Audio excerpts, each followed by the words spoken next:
Hello, good morning, good afternoon, and good evening to everyone, and welcome to the third edition of the IAHR Young Professionals Online Congress.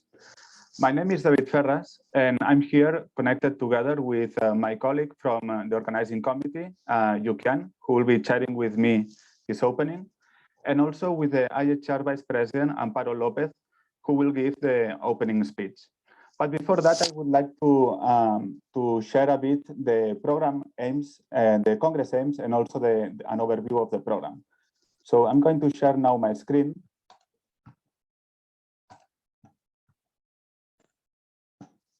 And share some few slides with you. So you can you confirm if you can see my screen? Okay, great, thank you. So yeah. The Congress started 3 years ago to somehow give response to a very specific context, which was the COVID lockdown. However, during these 3 editions, we have realized that we are covering more than just a contextual gap. We are covering a deeper gap.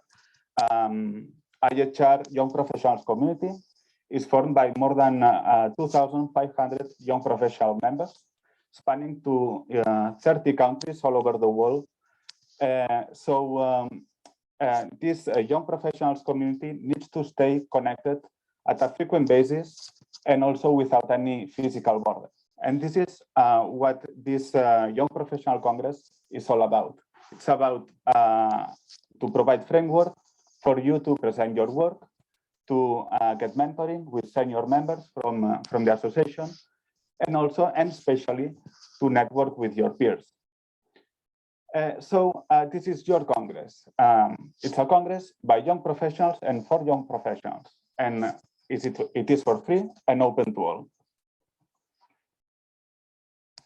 During these 3 years, the participation, the outreach of the Congress has been increasing steadily.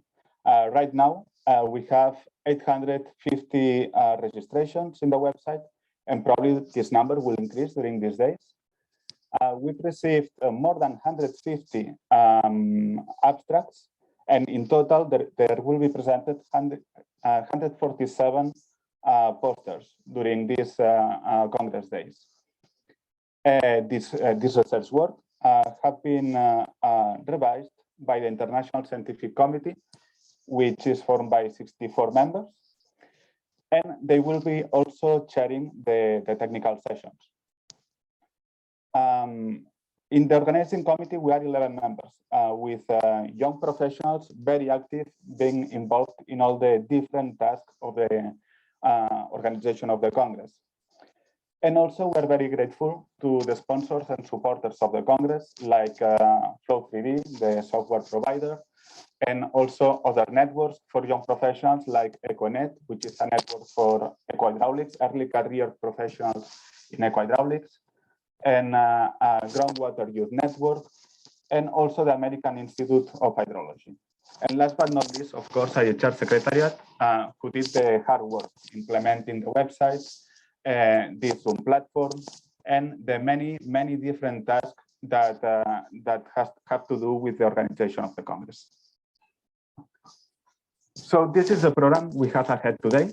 After the opening, there will be an informative session on the JFK student paper competition, which is somehow the most prestigious award for young professionals in IAHR.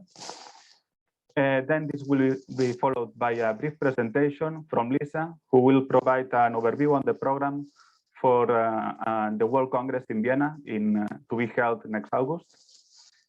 And finally, there will be a webinar on how to get a good job. Hopefully, it will be very useful for all of us. Then, between Tuesday and Friday, there will be the technical sessions. So every day, we'll start every day with a keynote lecture. And then this will be followed by the technical sessions that they will have a 1 hour duration. So first, there will be the presentations, 1 hour duration, and then 30 minutes for discussion, what we call the coffee breaks. And during this discussion, it's a good opportunity for you to interact with senior members and also with your peers. So the focus on the second day of the Congress will be on hydroenvironment and climate change. Then on the third day on fluid dynamics and hydraulic systems. Fourth day on hydroinformatics and flood risk management. And finally, the last day on water management and sustainable development. So in total, there will be 4 keynote lectures, 17 technical sessions, and as I mentioned, around 150 authors will be presenting their respective work.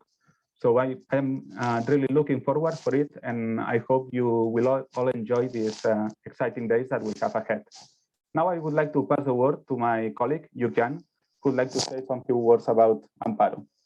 So the floor is yours. Okay. Hi, everyone. My name is Yu Qian, and I will give a brief introduction of Professor Amparo Lopez. She is a vice president of IAHR.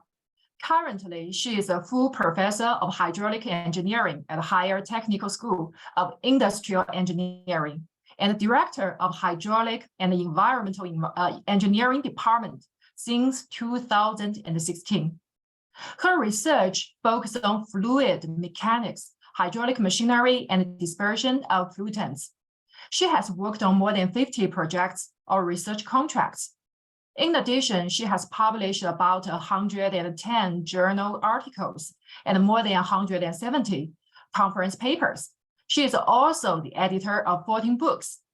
Her professional goals related to the integration between sustainability concepts and fluid mechanics aspects, combining the hydraulic machinery and urban hydraulics. So let's welcome the address presented by Professor Amparo Lopez. Thank you, Jan. Thank you, David. I'm going to share my screen.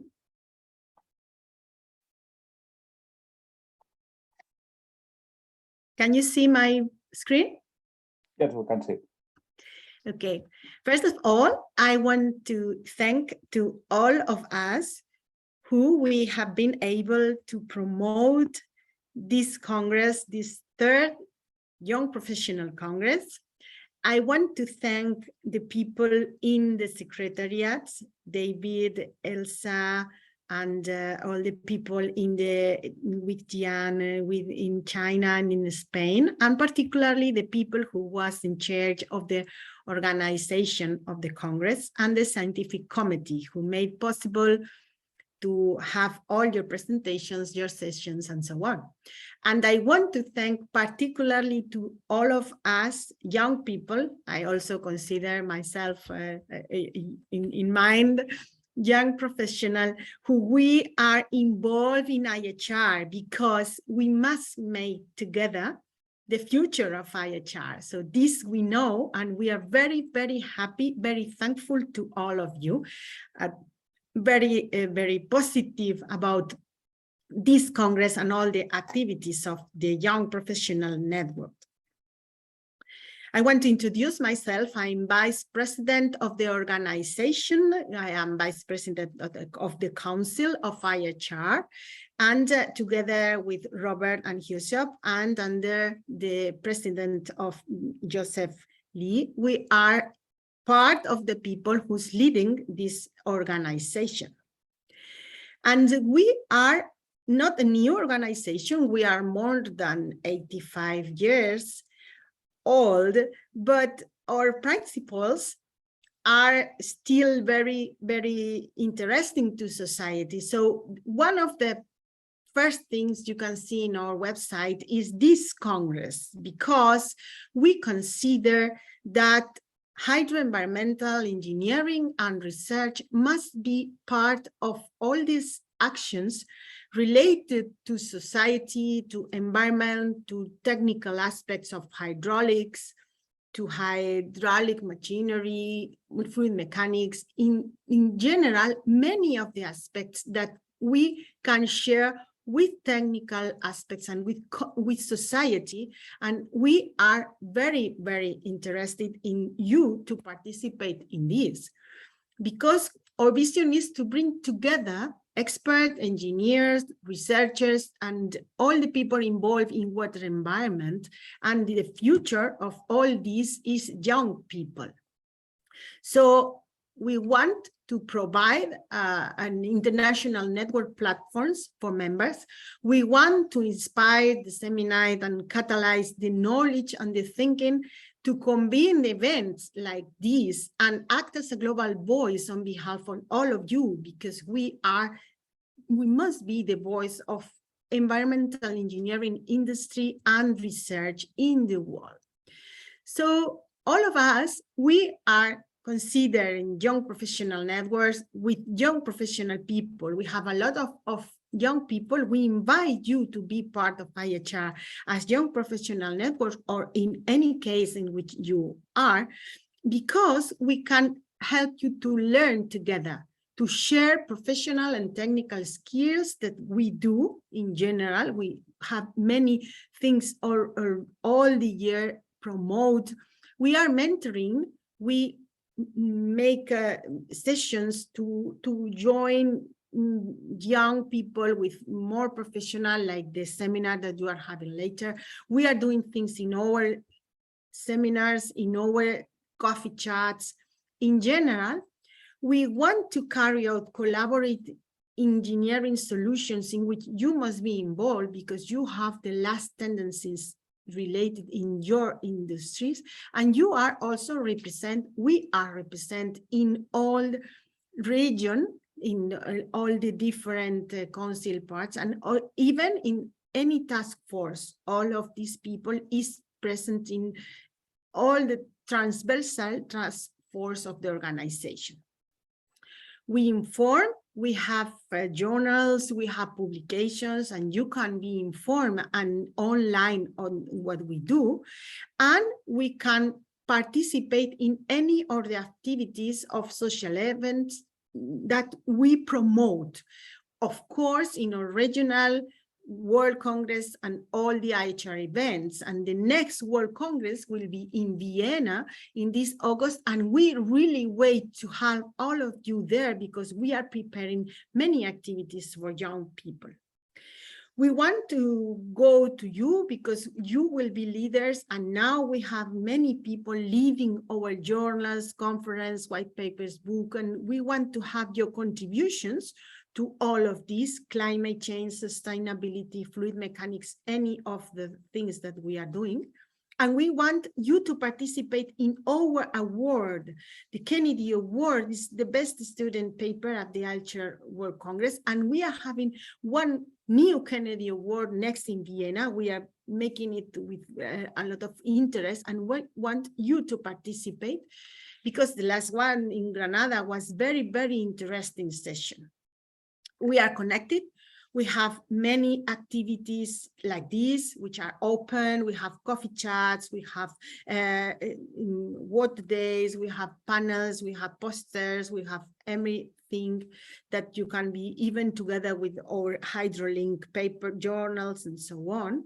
And we are social. Please do not retweet of the things we do. And we are as always putting all our activities in the social media, because we are social, and we want to make a difference with you, or more ideal is to work together with you, because hydro, environment, and sustainability is the future, and we want to engage young people, because we will make future together with you, with all the people from all the regions, with all the provinces, from academia, industry, administration, education, and we need you to get involved. I want to invite you, to welcome you, and to propose you to participate as much as you can, because we are really having very good days, very well prepared, with many interests that you enjoy all your time. And please know us, join us, and we really want to see you in person in Vienna in the next month. Thank you very much. Thank you very much, Amparo, for this inspirational speech, and I'm sure it was very appealing for all the young professionals connected here today with us.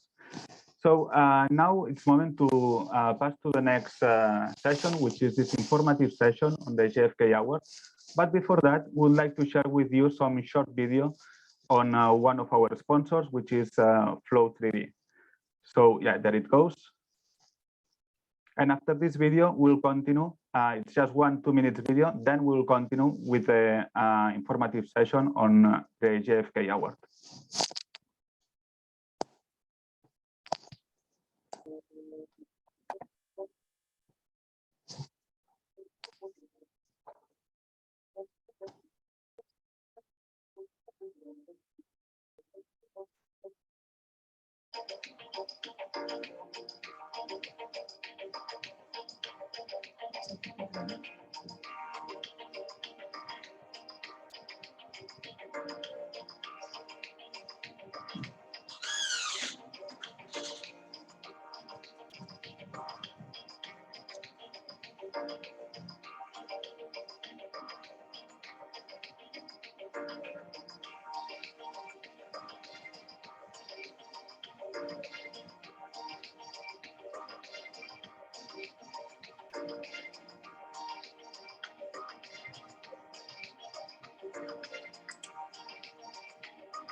Okay, so yeah, thank you all for waiting a bit during this 2 minutes video.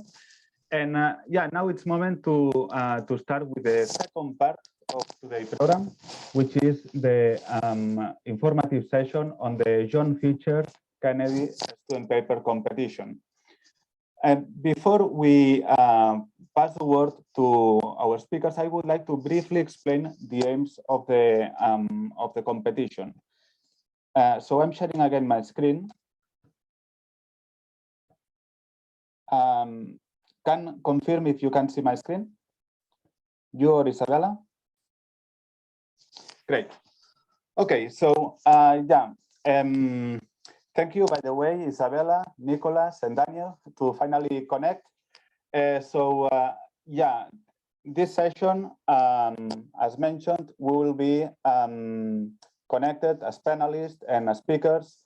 On the one side, Daniel Valero, who will be co-chairing this session with me, Isabella, who will provide a talk about the JFK competition and her experience, and also Nicolas, who will provide directly his presentation on the JFK competition. So going back to my presentation, yeah, the aim of the JFK competition is to recognize conference papers from students, whether they are undergraduate, graduate, or postgraduate students, on the basis of both their written and oral presentations during the framework of the IAHR World Congress.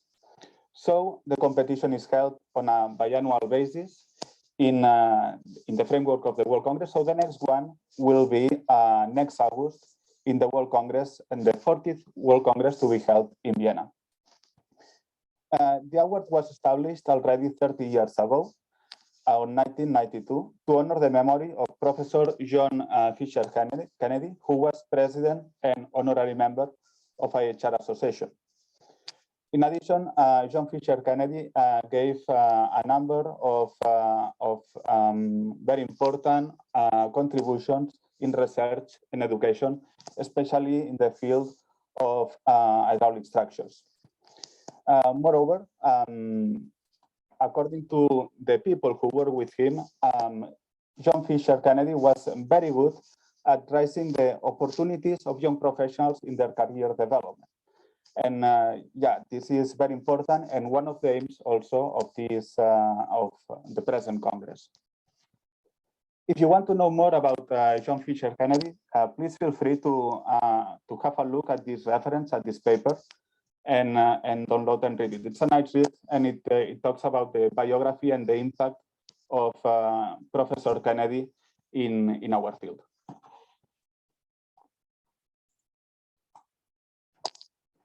So these are a bit the numbers of the competition. As I mentioned, it's been held already since 1992 for more than 30 years. There are in total 24 awardees, and this allows us to analyze a bit the numbers. No? So 24 awardees in 12 different countries. And when preparing this presentation, I did a classification of the papers that have been awarded during this year, and I came up with 9 different IAHR themes. So there is quite diversity also, not only in terms of the awardees, but also in the terms of the awarded papers. This is the result of this classification. So covering themes like themes more on hydroenvironment, like climate change adaptation or eco-hydraulics, or more themes more into fundamental hydraulics, like fluid mechanics, transient flows. The fact that maybe fluid mechanics are more popular, let's say, doesn't mean the ones working on fluid mechanics have higher chances to get awarded. The jury panel of JFK is very diverse, and they like diversity. So let's talk now a bit about the rules and the process of the award. So about the where, the when, and what.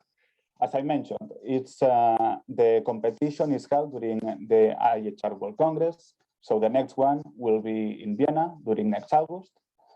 But keep in mind this deadline, the registration deadline, which is 20th of April.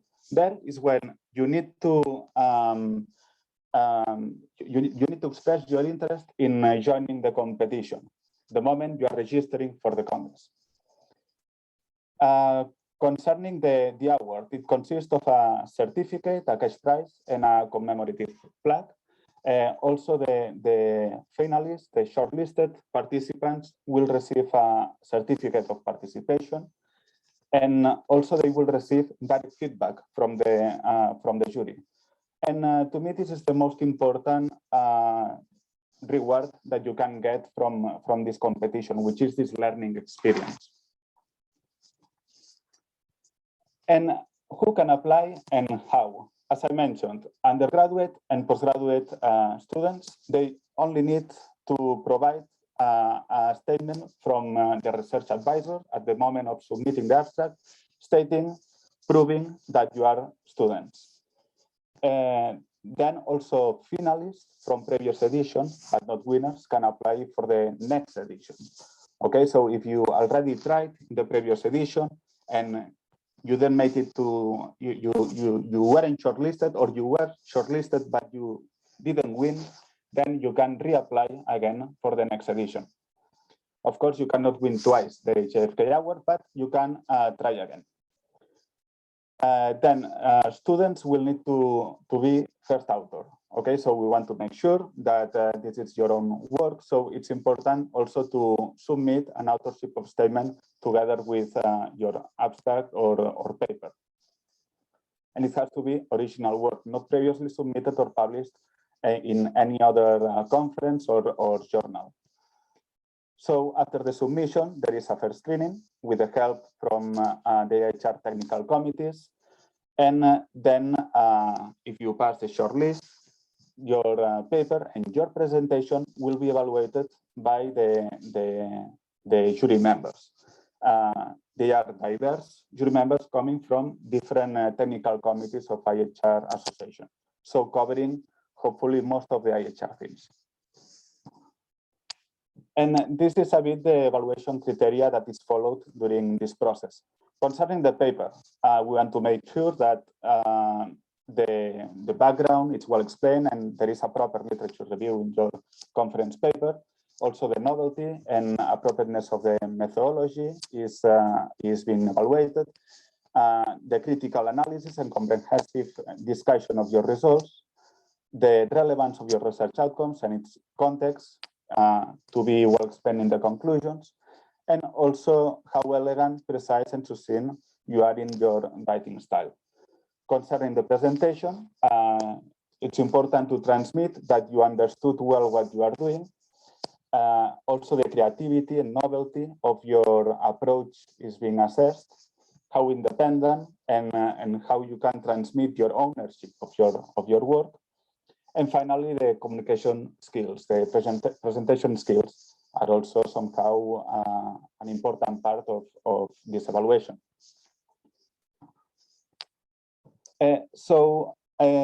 In the last edition, now we gave tailored feedback to each of the participants.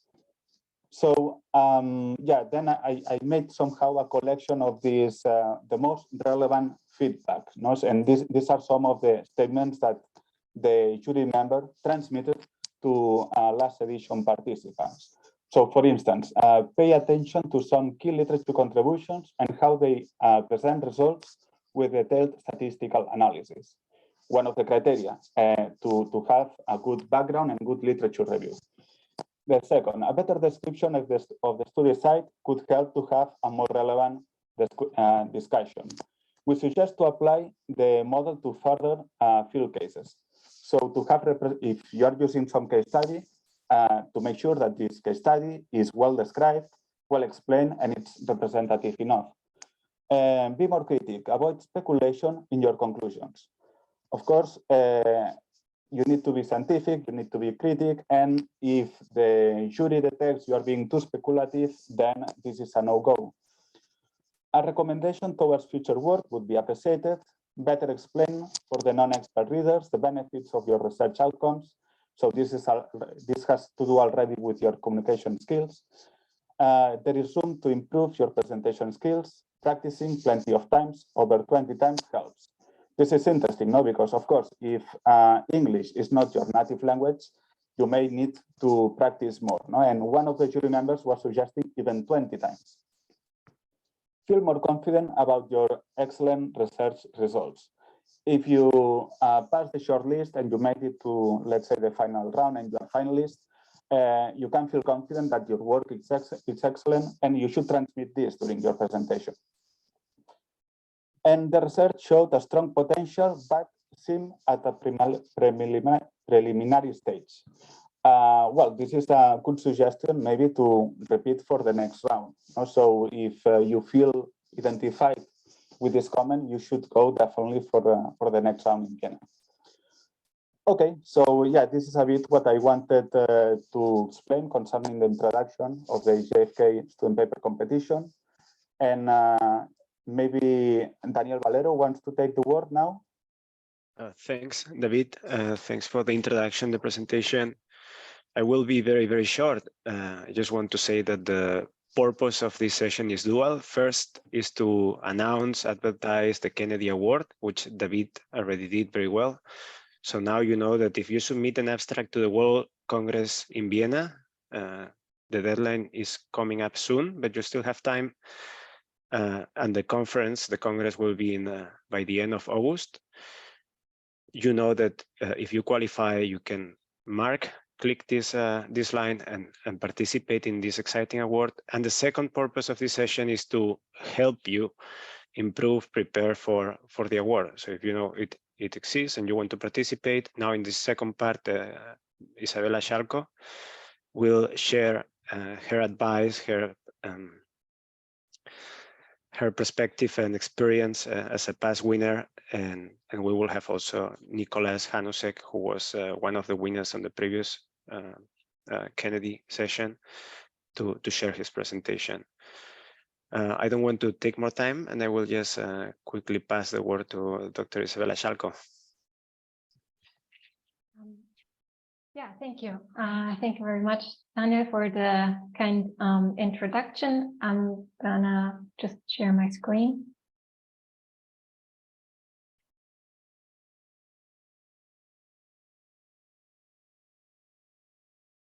Okay, can you see my screen? Yes, very well. Okay, perfect, thank you.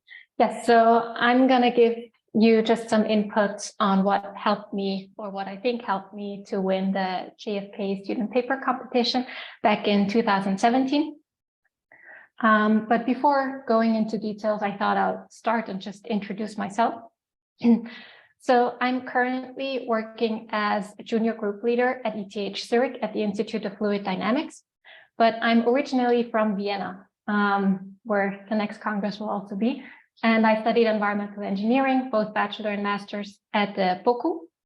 I think during the conference, you will also see the new lab, which I'm very excited to see. And in 2009, it was the first time where I actually went to ETH. I spent an Erasmus semester there, and I very much enjoyed it. But before joining ETH, I actually was a research assistant back at BOKU, but then came to ETH first as a teaching assistant and then to start my PhD in environmental engineering, specifically on the hazards related to large wood in rivers using mainly bloom experiments. After that, I went to MIT to work with Professor Heidi Neff, and I did a postdoc there. And during the pandemic, I rejoined the Laboratory of Hydraulics, so VAW, to work as a senior research assistant. And I am still affiliated to MIT, and I'm still collaborating with Heidi Neff. You can see at the bottom a picture of me sitting on top of an engineered log jam. This is more or less what I like to do, my research. I study the interaction of flow, sediment, and wood in rivers. And in general, I like to combine physical modeling, but also field observations to analyze the transport processes in rivers, and specifically their implications regarding river restoration, but also flood risk assessment. So that's a brief overview of my background. And now we go a bit back in time, 2017. Sorry. The JFK student paper competition, and I was lucky together with Sabine Chamoun to win the JFK student paper competition. Was a really great feeling, and I was extremely happy also that it has a very prominent, so at the closing ceremony, the award was given to both of us, and that was really great to have this visibility as a young professional. So now, of course, the question comes up, how did I get there? Or what do I think helped me to receive this award? And so within the next minutes, I will describe what I think helped my paper, and then also my presentation to win this award. So at that time in 2017, there was actually the rule that you had to be the sole author of the paper. I think this has now been removed, which of course is it's also a good thing, because in any case, in research, you do work together, you collaborate, and of course, as a PhD student, this is mainly your work, but still, it's very important to get input from your supervisors. So my paper, the structure was kind of regular or ordinary, also probably a bit predefined from IAHR. I started off with an introduction. I spent quite a lot of time also writing a literature review, because at the topic that I presented, so the accumulation probability of large wood at bridge piers was a topic that I just recently started. So I expanded on that. I summarized my objectives. I showed my experimental setup, then the results, including a discussion, followed by conclusions and outlook. And in general, what I tried to do is to tell a coherent story, meaning that I tried to really have the introduction match with the conclusions and also the outlook, and kind of put also my research into a larger context. So when we now go a bit more into detail, so when I zoom in into the introduction and the literature review, I would really emphasize to kind of relate your research to a big picture. So for me, what I tried is to link it to previous floods. So especially in alpine regions during floods, there is not only water and sediment being transported, but also wood. And this image, for instance, highlights the additional flood hazard that wood in rivers can induce. So here you can actually see a wood accumulation at bridge pier. So this directly shows you why my research is important. And when you write a literature review, it's really also important that you highlight the research gaps. So what has been done so far, and why are you writing this paper? So what are you contributing to science? I mean, it's probably a small thing because at the end, we are all very, very specialized, but still try to relate it to a big picture. Then next, for the objectives, I'd say it's really important that you are specific and make sure that you actually cover your objectives within the paper. So what I wrote was that I always like to structure it, enumerate it, because it also helps me to then structure the paper. So when I write that the objectives is to kind of describe the accumulation probability as the function of the approach flow conditions, this will then also be one of the first results that I will show, then followed by bridge pier roughness, and then also how do other large wood characteristics then affect the accumulation probability. And then, because my topic, I will go further into detail later, but it did have some weaknesses. So I tried to highlight the strengths, and I really thought the strength is the application of my outcome, because I was able to kind of come up with a model, so with a design equation to estimate the accumulation probability. And I really wanted to emphasize that already in the objectives. Then for the experimental setup, I think it's good if you try to keep it very technical, but add pictures, especially of the test setup. So here you can see an image of the flume and what my test setup more or less looked like. And then below you can see just a screenshot of the test program. There are still some tests missing. So I was actually doing quite a lot of flume experiments. And I know sometimes it's difficult because at VAW, at ETH Zurich, we actually have a professional photographer, which is something that you can see in the images, but still, even the majority has really good phone right now. So you can, with some tricks, you can manipulate the images in a way that they do look very good. Maybe not from a professional photographer, but still, I would put some effort in that. Because for other people, when they're not from your field, pictures are very easy to then get a sense of what your maybe experiment looked like in case you are doing flume experiments. And then for the experimental results and discussion, I would advise to maybe select the important results, try to focus on them. For instance, this could either be a new equation or a model, if that is the case, or if you're working on a new measurement technique, try to highlight that. And this is also a result. This is also something that you're contributing. And I think what David previously mentioned from feedback from the jury from last year, when they said that you should also put it in a larger context, this is also something that you can then emphasize in the discussion, and then also maybe compare your results to previous research. So you show that you are aware of what has been done before. For my case, I tried to focus on, for instance, what is the required number of test repetitions. So I wanted to investigate what is the blocking probability of a log at a bridge pier. And for that, I actually had to add logs to the flume. And I had to do that quite often. So here you can actually see the n, it's 300. So yes, that means that I had to add that 300 times. And this is also what I meant with maybe my weakness of the paper, was that my methodology was not as fancy. It's not that fancy to just add logs to a flume. But what is more, maybe what's important is that you actually think about what is the most efficient test setup and what can you then do with the results. So the second part that I focused on was to then present my model to describe the blocking probability. So I then did combine all of my results.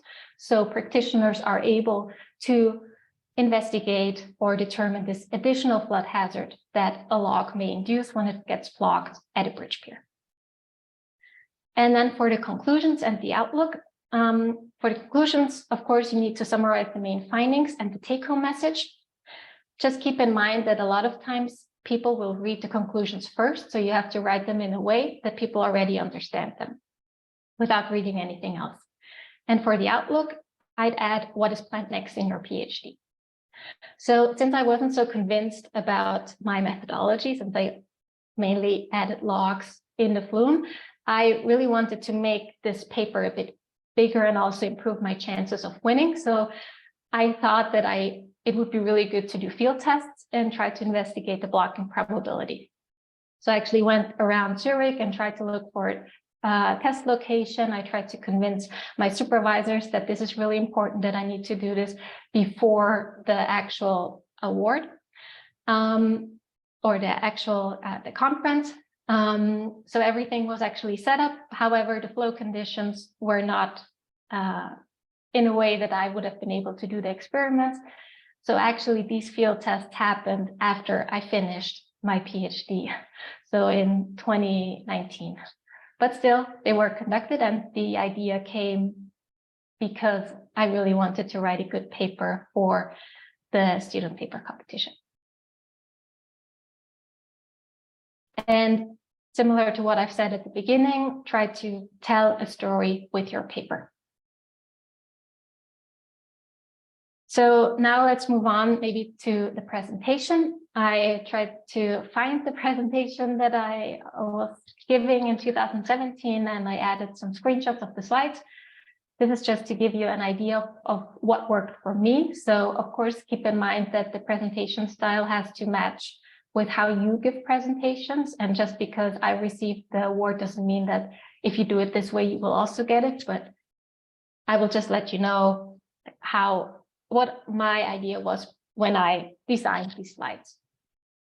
So at the beginning, so at your the start of your presentation, I always like to add pictures that already put your title into a bigger context. So here I added again the image of the accumulation in the field, and then I actually built this accumulation to have it look similar. So it emphasizes that I'm doing flume experiments. And then I kicked off the presentation adding a video that kind of demonstrated this flood hazard of wood in rivers, especially in Switzerland. This is quite a big problem. And then describing going more into detail, like on slide 3, what you can see here is that there's not a lot of, or barely no text, but mainly images. And what you have to keep in mind is when people listen to you during your presentation, they can either read what you write on the slides or listen to you. So you either match that really well, or you try to use images and then talk to it. And I really like to do the latter.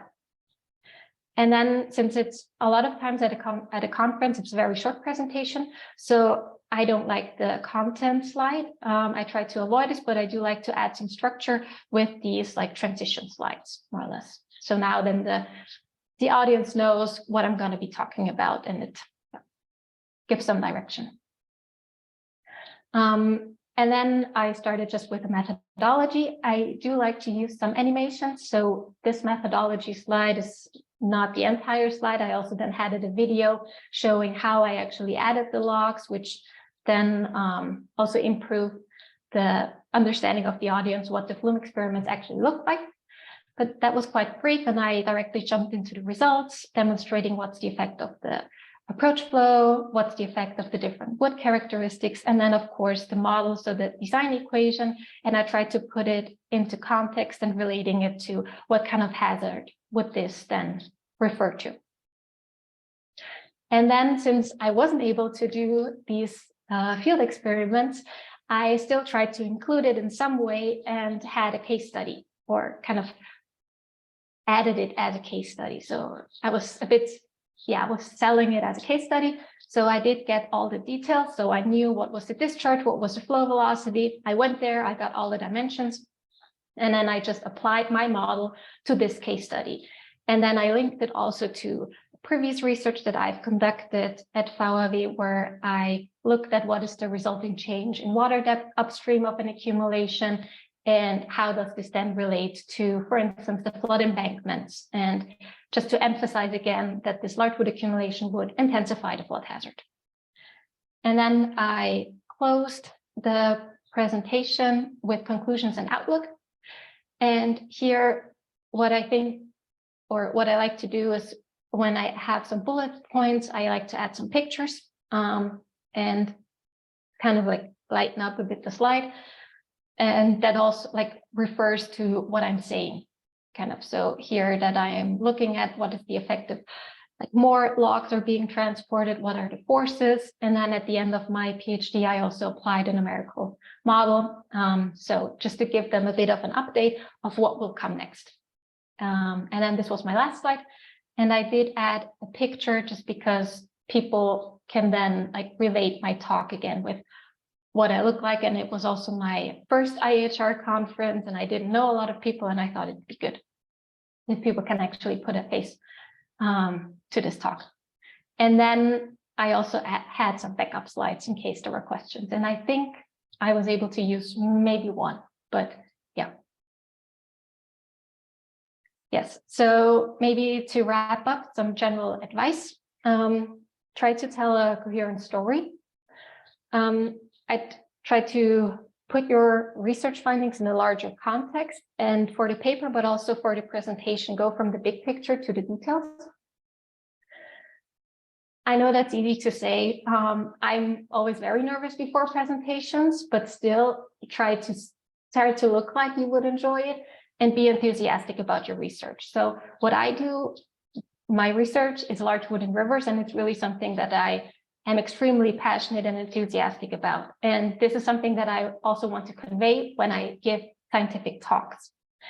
And the practice, when I did read the 20 repetitions, I'm not like 20, 10 definitely. So I do practice a lot. What happened during the IAHR conference is I was actually practicing it then in front of my partner.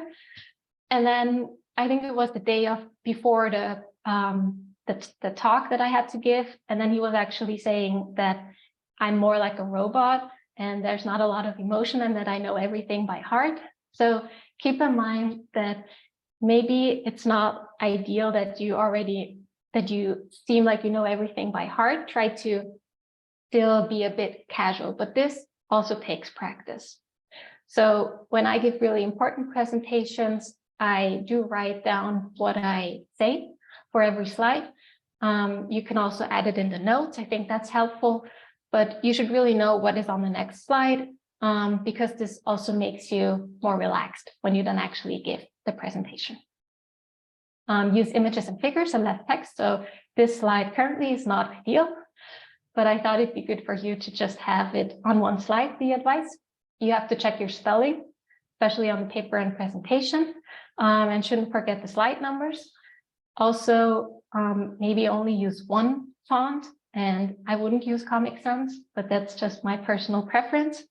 And even though I like animations, I don't think you should overdo it. So that's more or less from my side, and I thank you very much for your attention, and I'm looking forward to the discussion. Thank you very much, Isabella. That was an outstanding presentation full of recommendations. We will have now one of the previous Kennedy Awards, Nicolas, who is, I guess, ready to start with his presentation, and then this will be followed with a round of discussion and questions, so anyone can address Isabella or Nicolas, or I think even David, who was also a winner in 2015. So I'm sure we will have time for that. So Nicolas, the screen is yours.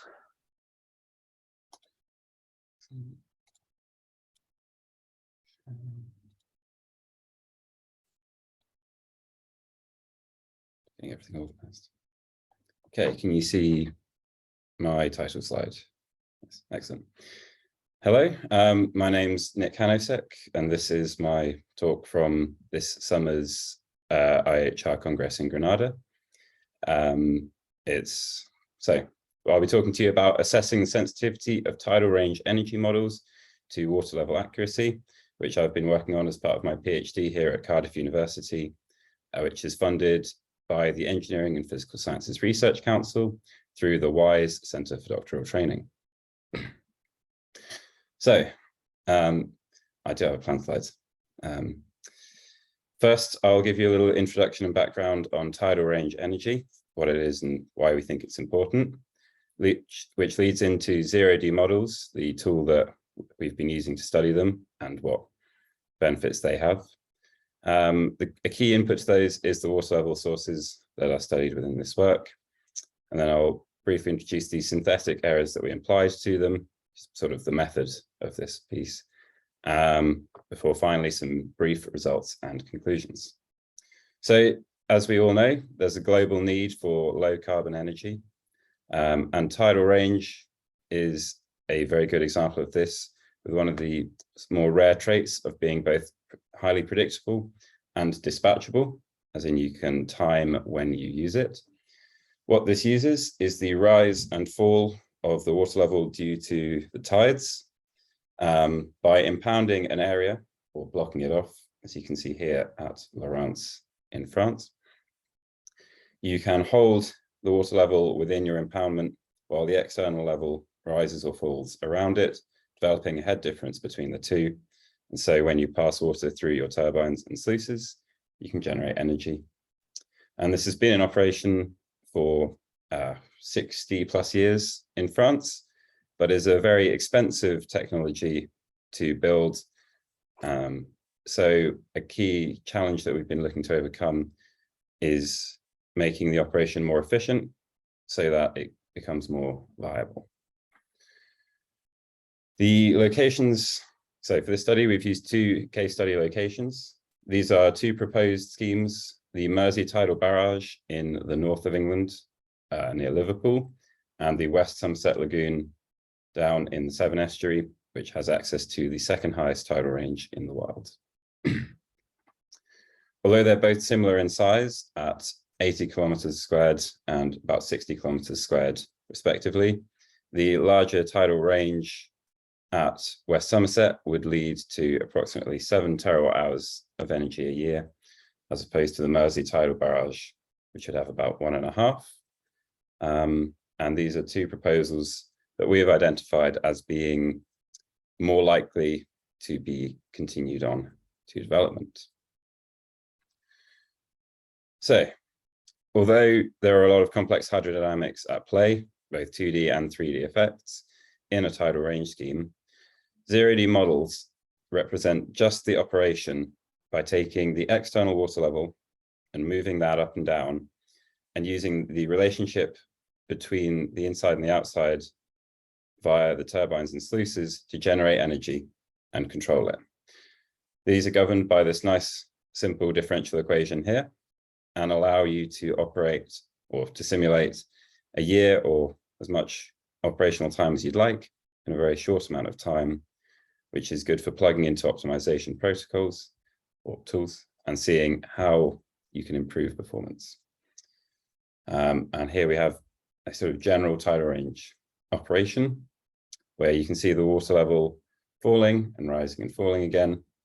And as a note, this section here where the water level is held constant can be varied. You can hold your water level for longer or for less time, and thus generate energy sooner or later, which is advantageous.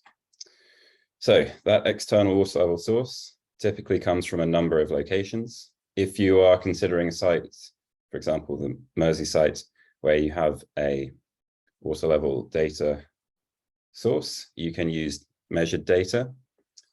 You can use historic data at a site to forecast through harmonics and predict future tidal levels, which is again an advantage of tidal range, that predictability.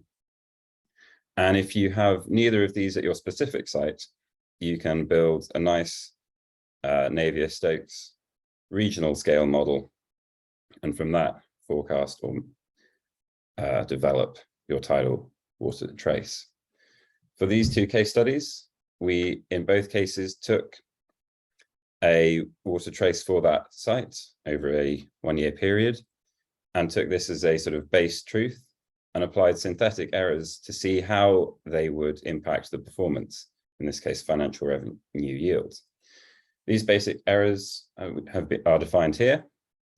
So firstly, we've got the random error, which could come from, for example, a data source or a measurement site that is impacted by wave action or some other random error.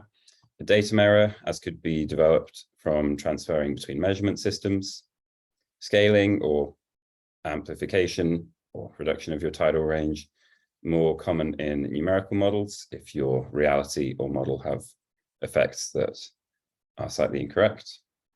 Drifting could be due to a technological issue in your gauge, and timing, for example, changing from daylight savings time.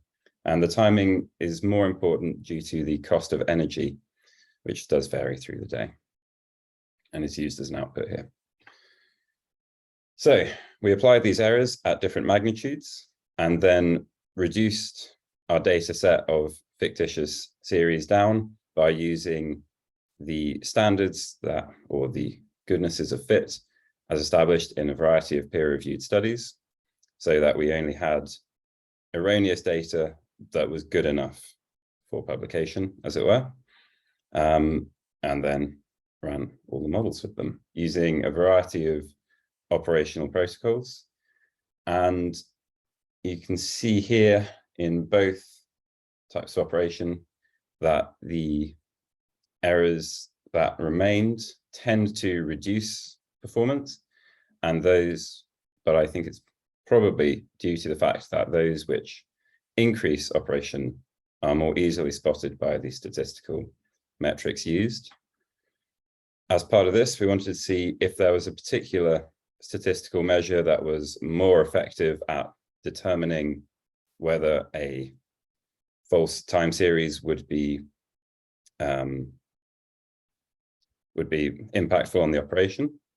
And ultimately, the answer is not particularly. As they all work on the same fundamental principle, they all, in this case, give you broadly the same shapes in different ways. So to bring it home, in this case, poor inputs tend to lead to reduced outputs, which is a sort of mild positive in that it is at least conservative in your predictions.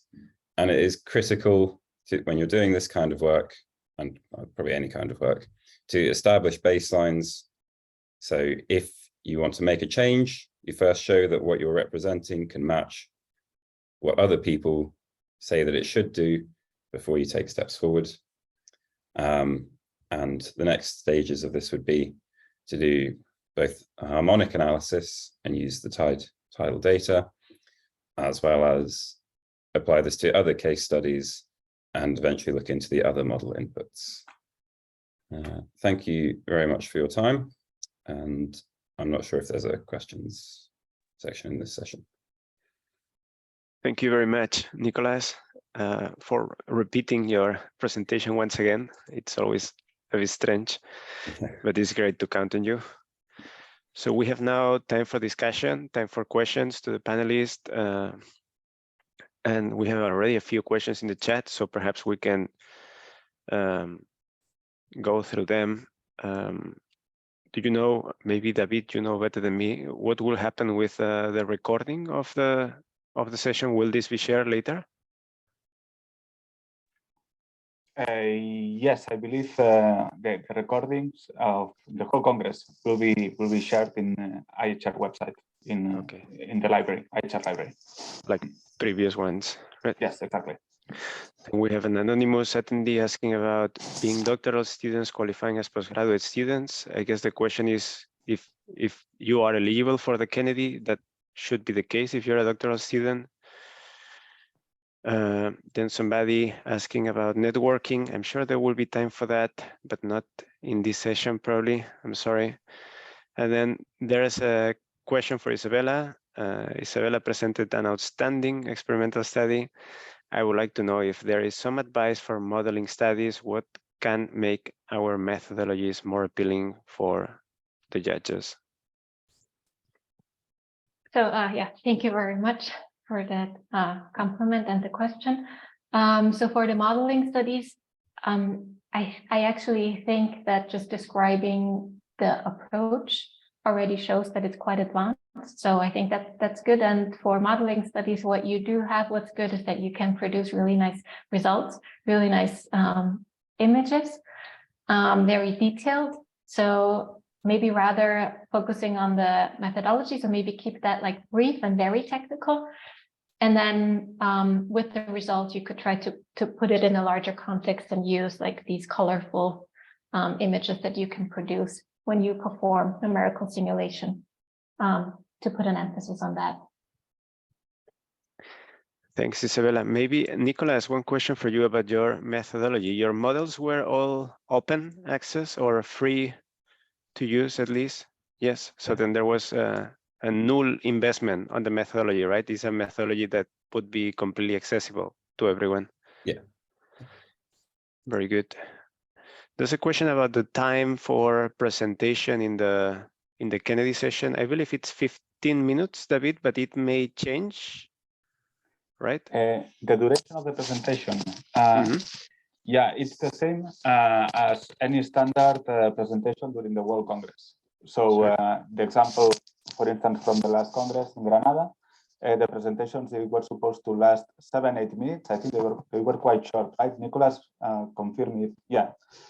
So exactly the same duration. And maybe then if there were 7-8 candidates, the counting and discussions and so on. So yeah, it was like around 1 hour and a half the session. Maybe the question for both Nicolas and Isabella is how do you handle the time? How do you keep track and make sure you're on time? Nicolas, do you want to go first? It's more recent. Practice is practice again. 20 times as well. Probably not 20. Okay. But yeah, I didn't write a hard script. I sort of made sure that the slides had roughly the amount of content that would take the time.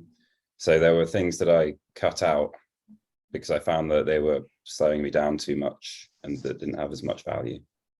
So practice, really. Isabella?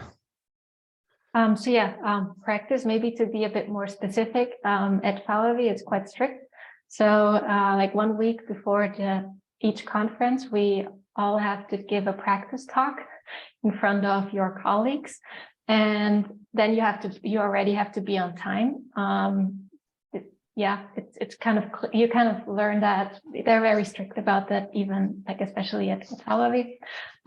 So that helps you. And then we ask each other questions. So this then also helps for the discussion to be prepared and kind of also appear knowledgeable about your research. So practice, yes, but also try to make sure to involve your colleagues or other people so they listen to you and kind of give you feedback, because that's the only way your presentation will get better.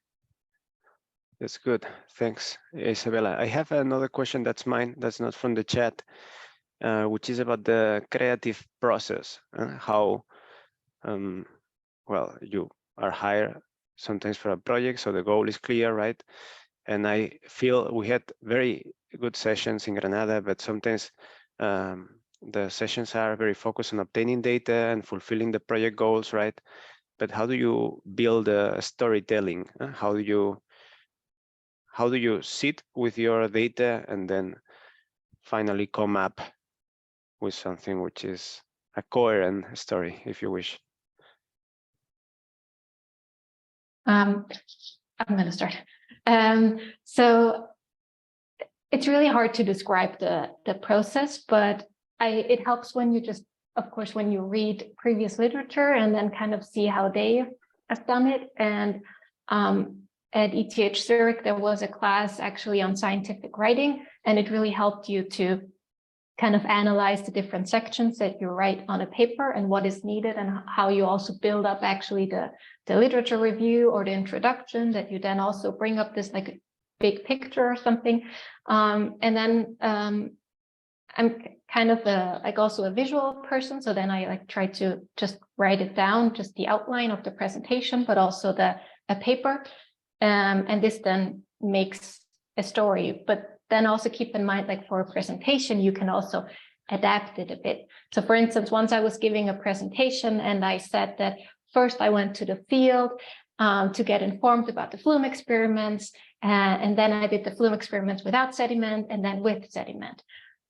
This is how I sold it, but actually I did the experiments with sediment first and I realized it doesn't work so well, so I had to do additional experiments. Then I went to the field, and yeah, sometimes it's not like that. But when you give a presentation, I mean, you can just make it a bit more fancy. Don't lie, but just make it a nice story. But yes, I guess writing it down helps. Thanks, Isabella. Nicolas, do you want to add anything? Yeah, I think sort of trying to show the journey. So I think I sort of always try and go from like the big, broad context to the small context, because otherwise you don't want people to get to the end of your talk, hopefully, and think, what was all that about? Because you've gone too specific too quickly. Mm-hmm. Perhaps that would be my Okay, maybe story. I will pass the question as well to David, perhaps, if you don't mind. I do not remember your Kennedy presentation, David, but I saw a keynote of yours on pressure flows, and at first I thought, I'm not very interested on the topic, but then the keynote was very good and very engaging and very, very fine. How do you build that? How do you build the story? How do you put things in the right order? Do you have any methodology for that? Yeah, well, not more than what has been explained already by Isabella and Nicolas. I think a good trick is to go from general to specific, no, and to provide a good background based on this trend, and then also to transmit a bit of passion on what you do, no, because if you can transmit this passion, then they will listen at you with a different. In a different way, no? And yeah, that's a bit about it. Also, something to add to your previous question, which is related, no, somehow, Daniel, because when you ask about creativity, I wasn't sure if you were asking about research creativity or creativity when explaining the storytelling. In a more general context, yeah. Okay, yeah. But yeah, I think also creativity is an important criteria in the evaluation of this competition. And concerning this part, which I think it helps to read papers outside of your research scope.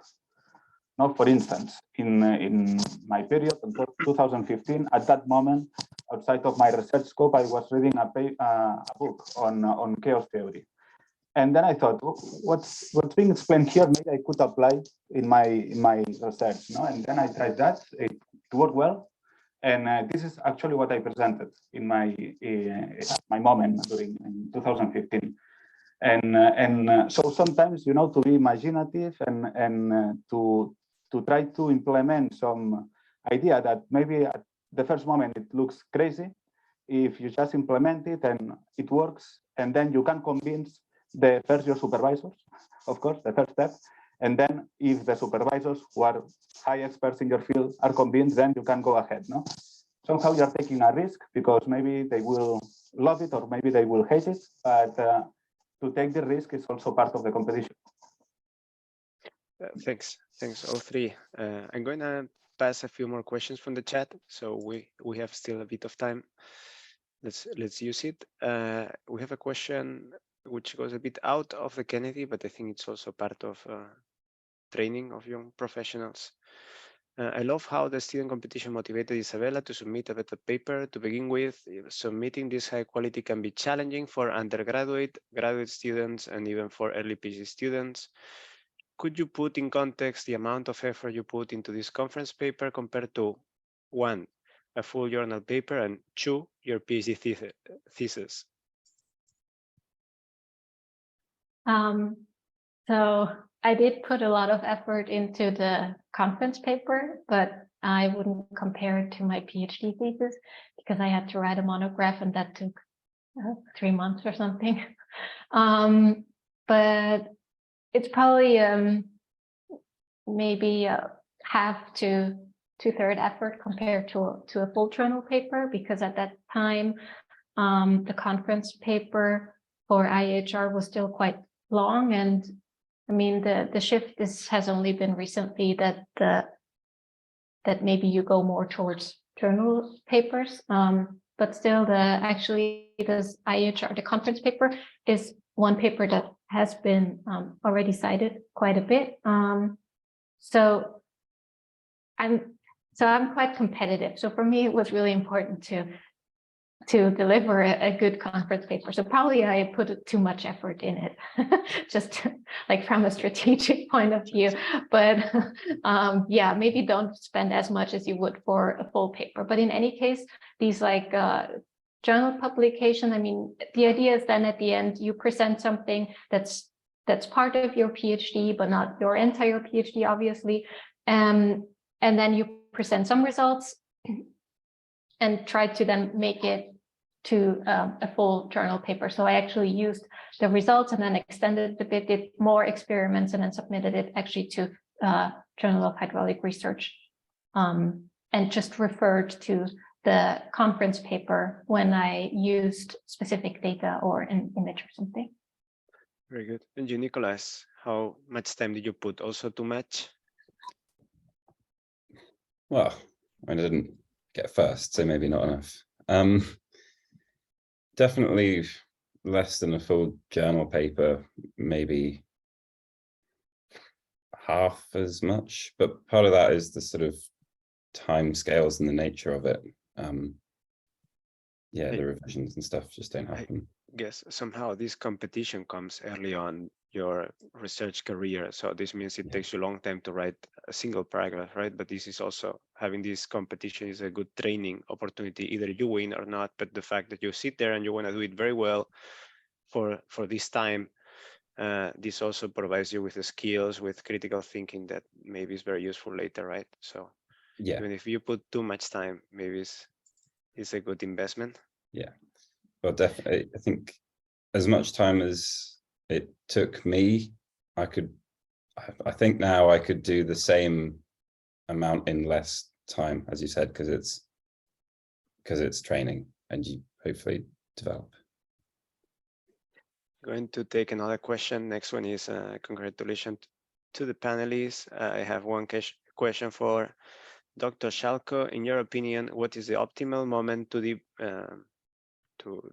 divulgate your own PhD research thesis? Do you support the decision to present intermediate results, or do you suggest to present results only after finalizing the PhD thesis? Thanks for the answer. Yeah, thank you for the question. I think it always relates to timing. I mean, it depends how often you can actually attend an IAHR Congress, where it is located, how you are progressing in your PhD. So it's difficult to actually manage that, or yeah, you can't really govern that. So I presented intermediate results. I then improved them for my thesis, and I think it's solid that to present them. I mean, there's a difference between intermediate, so being half finished and not like the quality of the result should still be there. I think that's important. And I think that the comment or how I would interpret the comment from the jury regarding intermediate is that maybe it seemed like the quality was also not as good. So I think for everyone, it's clear that not everybody can have like finished a PhD and then participate in this competition. I don't think that's the idea, but you should have some solid results that you can present. And then as I tried, like in the Outlook, kind of highlight what will be next. How will you then, what additional analysis are you planning? Thank you, Isabella. Maybe Nicolas, do you want to add a few comments? Yeah, I think if you have intermediate results, presenting them allows you to share them with people who are more experienced and hopefully, you know, gain a bit of their input and a bit of direction from them as well. I think intermediate results, I mean, I haven't even finished my PhD, so yeah, but you should hope that presenting your results opens a doorway to a conversation with someone, and they may say, have you considered this method? Have you considered something like that? So I think it's very valuable. It's perhaps also useful, right, to improve the final output. All right, let's go to the next question. Next is asking Nicolas, how was tidal barrage river runs France used in your study? I guess it's a technical question. Do you want to answer? Yeah, that's a quick one, Dora. We didn't model the Rance barrage in this study. Although it's a great example of the technology that we look at, we tend to look at currently unbuilt schemes, sort of looking more towards the future. Very good. The next question, thanks to you, Chu. Did preparing for this competition help you for your thesis defense? Did you reuse slides, images, or elements? I think we can answer this one fast, right? Isabella? Yeah, I did. I adapted the slides a bit, but they were very helpful. So in general, participating was extremely helpful just for giving the defense, but also preparing the presentation for that event. Very good. Nicolas? I don't know if I'll reuse anything from this one particularly, but I think that it helped me develop, like, especially my sort of confidence and, yeah, presenting and stuff. Very good. And the last question, and then we will pass the floor to Lisa Waldenberger, is my background is mathematics. Now I am doing my master's at Civil and Environmental Engineering from Hiroshima University. My research topic, flood risk assessment of urban areas using GIS-based hydraulic model. Now I'm a little bit struggling due to different background. How can I overcome this problem to perform my research smoothly? I think somebody needs some assistance. Not sure. I guess both your research topic was well aligned with your background, right? So if you think you can share any advice, of course, that's welcome. But yes, I actually do. Not okay. For this piece of work, but a different part of my PhD. If you can reach out to someone, if you can meet a friendly face within the field and reach out to them, they may have it might be that you're struggling with the sort of entry-level things that seem very difficult, but that will be no issue for them. And that might be able to get you over the bump. That's a good advice. Maybe we also have some online courses. I don't know exactly on this field, but there are plenty of online material now that you can just follow and level up if that's the problem. Isabella, do you want to add anything to Nicolas? No, I think the recommendation, what Nicolas said, is really good. Yeah, I guess in general, yeah, it's good to reach out to other researchers from maybe a different institute, or to, help you in general for your PhD. If it's about the presentation, then I guess it will be good to just practice it in front of the new research group, because they probably are from the background of civil and environmental engineering. Thank you, Isabella. And I think that's going to be it with the questions. There's a thank you message and somebody else who wants to join Isabella's team. I guess the first step, send her an email. So I will just close here. Thanking you both, Isabella and Nicolas, for putting the time and preparing this. And I hope this has been helpful for everyone. Thanks, David, as well, for presenting the Kennedy and giving us this slot of time in the Young Professionals Congress. And I think the next person, if I'm not wrong, is Lisa Waldenberger, who is from the LOC or from Vienna at least. And then we will have Michael Nunes and Gonzalo with the next session on how to get a good job, which I'm sure it's useful for any of us as well. Thank you. Thank you, guys. Thank you. So I hope this is working. Thank you so much for giving me the opportunity to present some of the activities and events planned for next year's World Congress in Vienna. My name is Lisa Waldenberger. I'm working at the University of Natural Resources and Life Sciences, Vienna, and I'm part of the local organizing committee, as well as the Vienna Young Professional Organizing Committee. So the Congress next year will be from the 21st to the 25th of August, and it will take place in Vienna. And the Congress theme is Rivers Connecting Mountains and Coasts. We have 8 key topics ranging from river research management to integrated management of extremes climate change and computational and experimental methods. Besides the 8 key topics, we have also received a large number of special sessions, which are also open for public abstract submission. So you can get more information on the website, which is on the last slide of this presentation. But we're focusing on the Young Professional Program. And for next year, we have many things planned. Similar to last Congress in Granada, we are offering a session such as Meet an Advanced Career Peer or Meet an Advanced Professional from the industry. And we're also going to organize a Young Professional Night with drinks, music, and games. And that's the perfect opportunity to get to know many other young professionals from all over the world.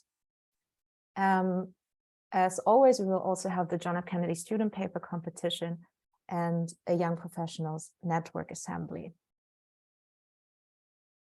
The technical tours that are planned are, for example, a boat tour at the Danube and also a tour to the National Park Donauauen. And we're also going to organize a tour through the new hydraulic engineering laboratory. So I hope you got an idea of what's going to happen in Vienna for next year. And this is just to give you an overview. We are extending the abstract submission actually to the 15th of January 2023. So you still have some time to submit your abstract. And that's all from my side. For more information, please visit the Congress website, worldcongress2023.iahr.org. And thank you for your attention. And I hope to see you all in Vienna, and best wishes from Vienna. Thank you. Okay. So, hello, everyone. I'm going to moderate this session, how to get a good job in this Congress, in the webinar. So my name is Gonzalo, and today Michael Nunes is also here chairing the session with me. I don't know if you, Michael, do you want to say something? I would like to welcome everyone to the session, also the speakers, and then leave the floor to you, and then give my contribution during the discussion section. Thank you. Okay, so I think that we can start and let's introduce our first speaker. Jose Adriasola from the Bechtel Corporation. So, Jose, if you want to share your presentation, the floor is yours. Okay, thank you, Michael. Give me a second.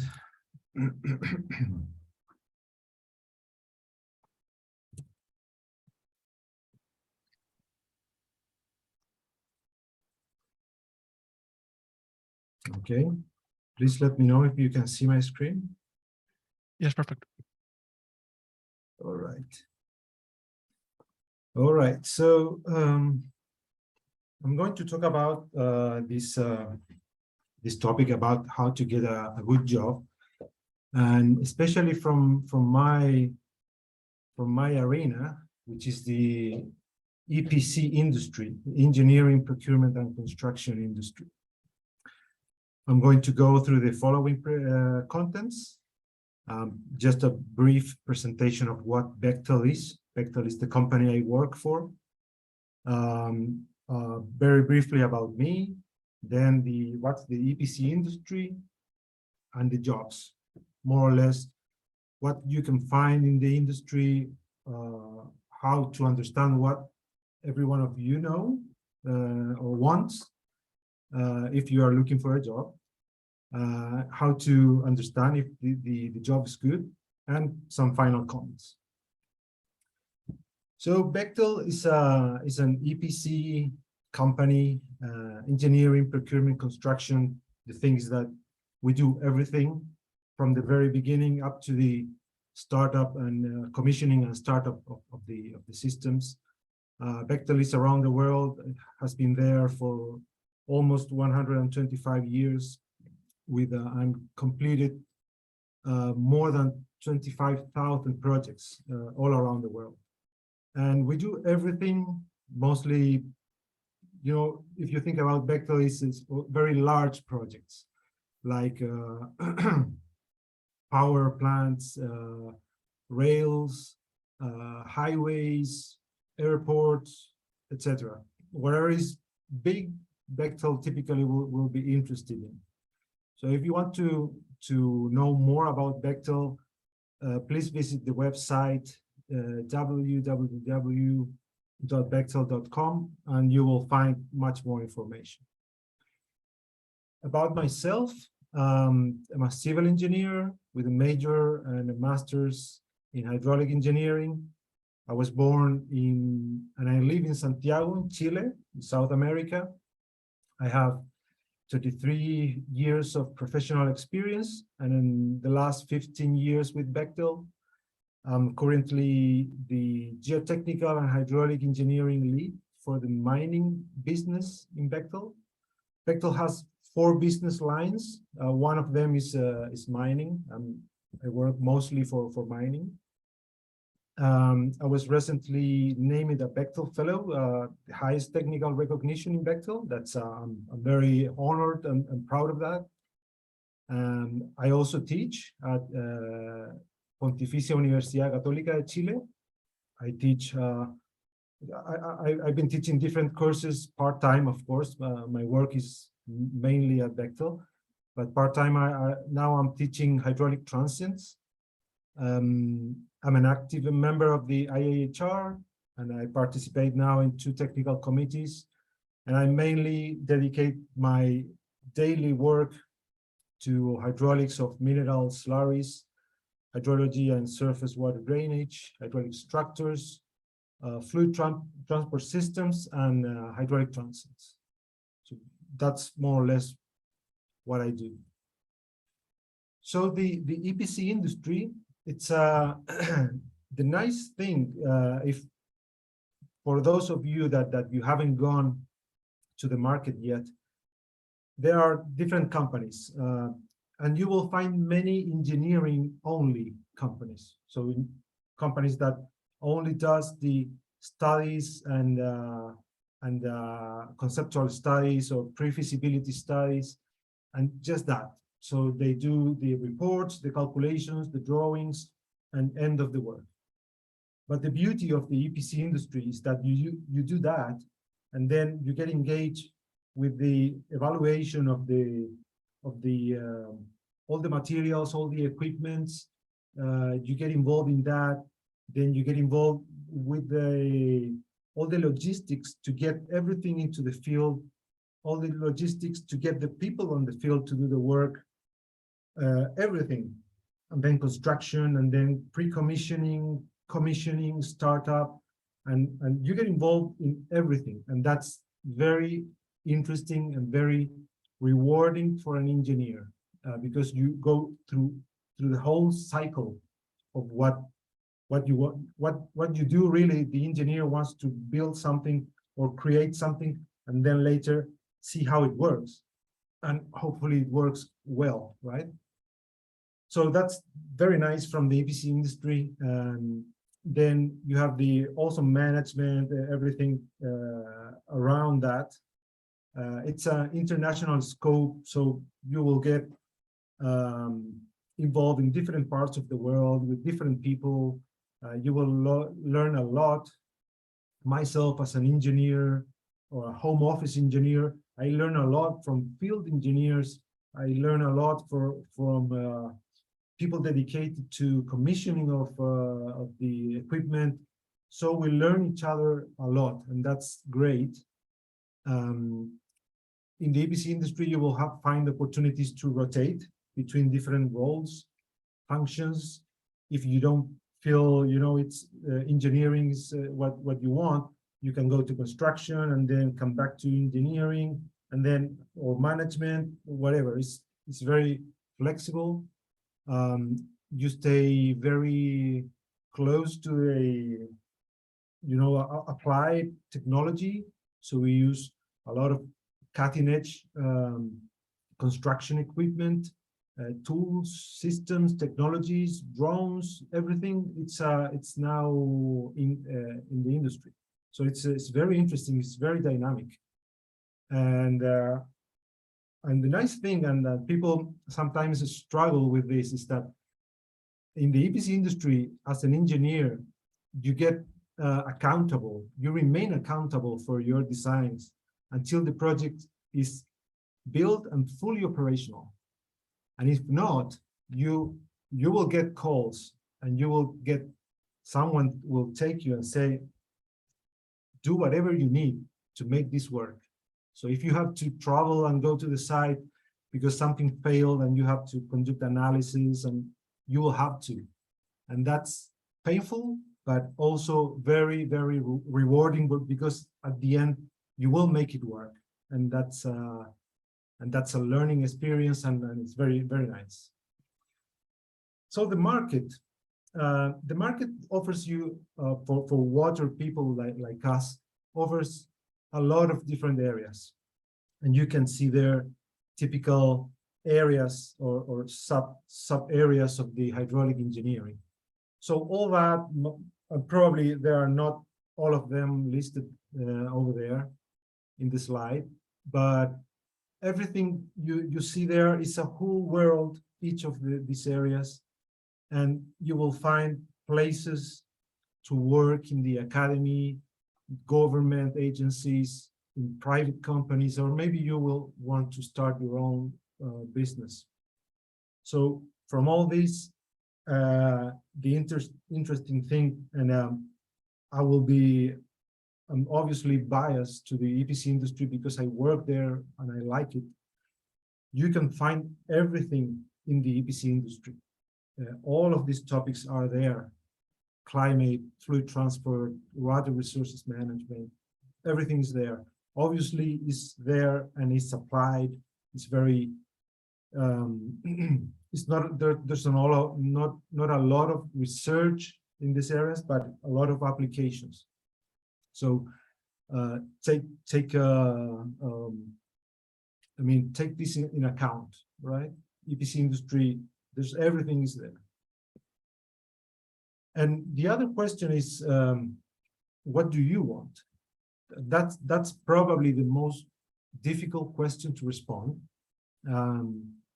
Every one of us has gone through that, and I particularly didn't have a clue of what I wanted for many years, and it's something that is like that. It takes iterations and iterations, and then at some point you just feel comfortable. So if you don't know what you want, and it's likely that many people don't have a clear picture of what they want, talk to people. That's probably the most important resource you have at hand nowadays, especially with how easy we communicate, right? Through Zoom, through LinkedIn, through Instagram or whatever. You have the chance to get very easily to different people. And so take advantage of that, talk to people. For example, IAHR, we are people close to IAHR have, I would say we are all willing to help others. So don't hesitate to send a message and ask questions, and that's a very important step to take. Then another point I put there is your work-life balance. Everyone has different balance. Some people would like to work a lot more when it's younger, others not. Others want to try to balance and travel around the world. I don't know. Whatever is your work-life balance, take that in account when you're looking for a job. Try to identify what you don't want to do. So take all that out, and from what you get, the result, that are the possibilities that you may want. Try to do a research, and that's very important. Try to understand who they are, this company, who they are, what's their reputation, and very importantly, what's the opinion of the employees.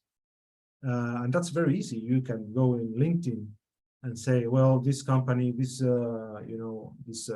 employees, you can find someone who is doing what you want to do, and you can ask questions. And it's something that I've seen that many people that I've hired in the last years do that. And it's very important, and it's very clever. So do that. Try to understand if the culture, eventually the important thing is you are going to step in like a house, a family. And what's the culture and what's your culture? Are they going to make match or not? And that's something that you have to think about. And then obviously consider the EPC industry. You will get your hands into the mud. You will have fun. You will struggle. You will hate it sometimes, but eventually it's very nice. It's very good. It's dynamic. You learn a lot. Very, very good people. Very clever. When you understand not only engineering but also construction, also other steps in this industry, you realize how nice it is to expand your knowledge, the applications. It's very nice. So you're more than invited to join the industry. Also take risks, obviously. If you don't know, not sure, just do something, try something.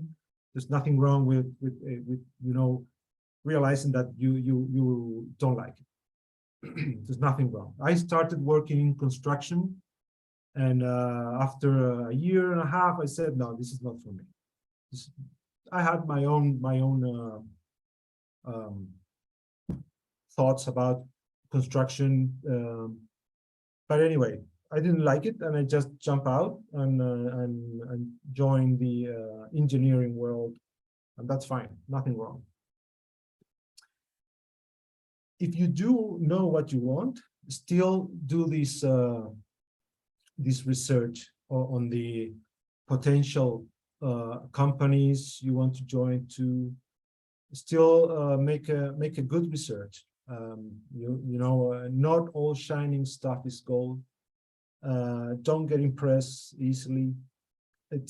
I've seen people making mistakes on this, and they later regret. You know, it's very in my opinion, it's a lot about the culture, your culture, the company culture. Are they going to make match? Yes or no? And that's eventually it's you know, a large percentage of the, you know, if you're going to do well in your job. So take that in account. Still do all the work you need to do it, and find out who these people are. Okay. Well, this is a power plant that Bechtel built in the 70s, just showing how nice it is to, you know, getting involved, do something in paper, and then looking at this photo is great. I didn't do it, obviously, but it's great. It's great seeing things built and operating. So another difficult question, is your job a good one? I absolutely don't know. It will depend. But I put some bullets here to say that perfect job does not exist. That's, you know, for sure. All jobs has pros and cons. Work environment is dynamic, and every one of us is a living part of the work environment. So my recommendation here is that every one of us, and you as the audience of this talk, you have to make your own contribution to make your job a good one. So don't expect to receive everything. So you have to contribute to create a good environment, a good job. And for that, typically I recommend you offer help freely, share your knowledge, share your ideas, be collaborative, be nice, keep good relations, etc. So that's the responsibility of each of us, is to make our work, our job, a good one. Whenever, you know, in our area of influence, of course. Your culture, as I said before, need to make a good match with the job culture. Otherwise, sooner or later, that relation will break up. And I've seen that many times. So it's important.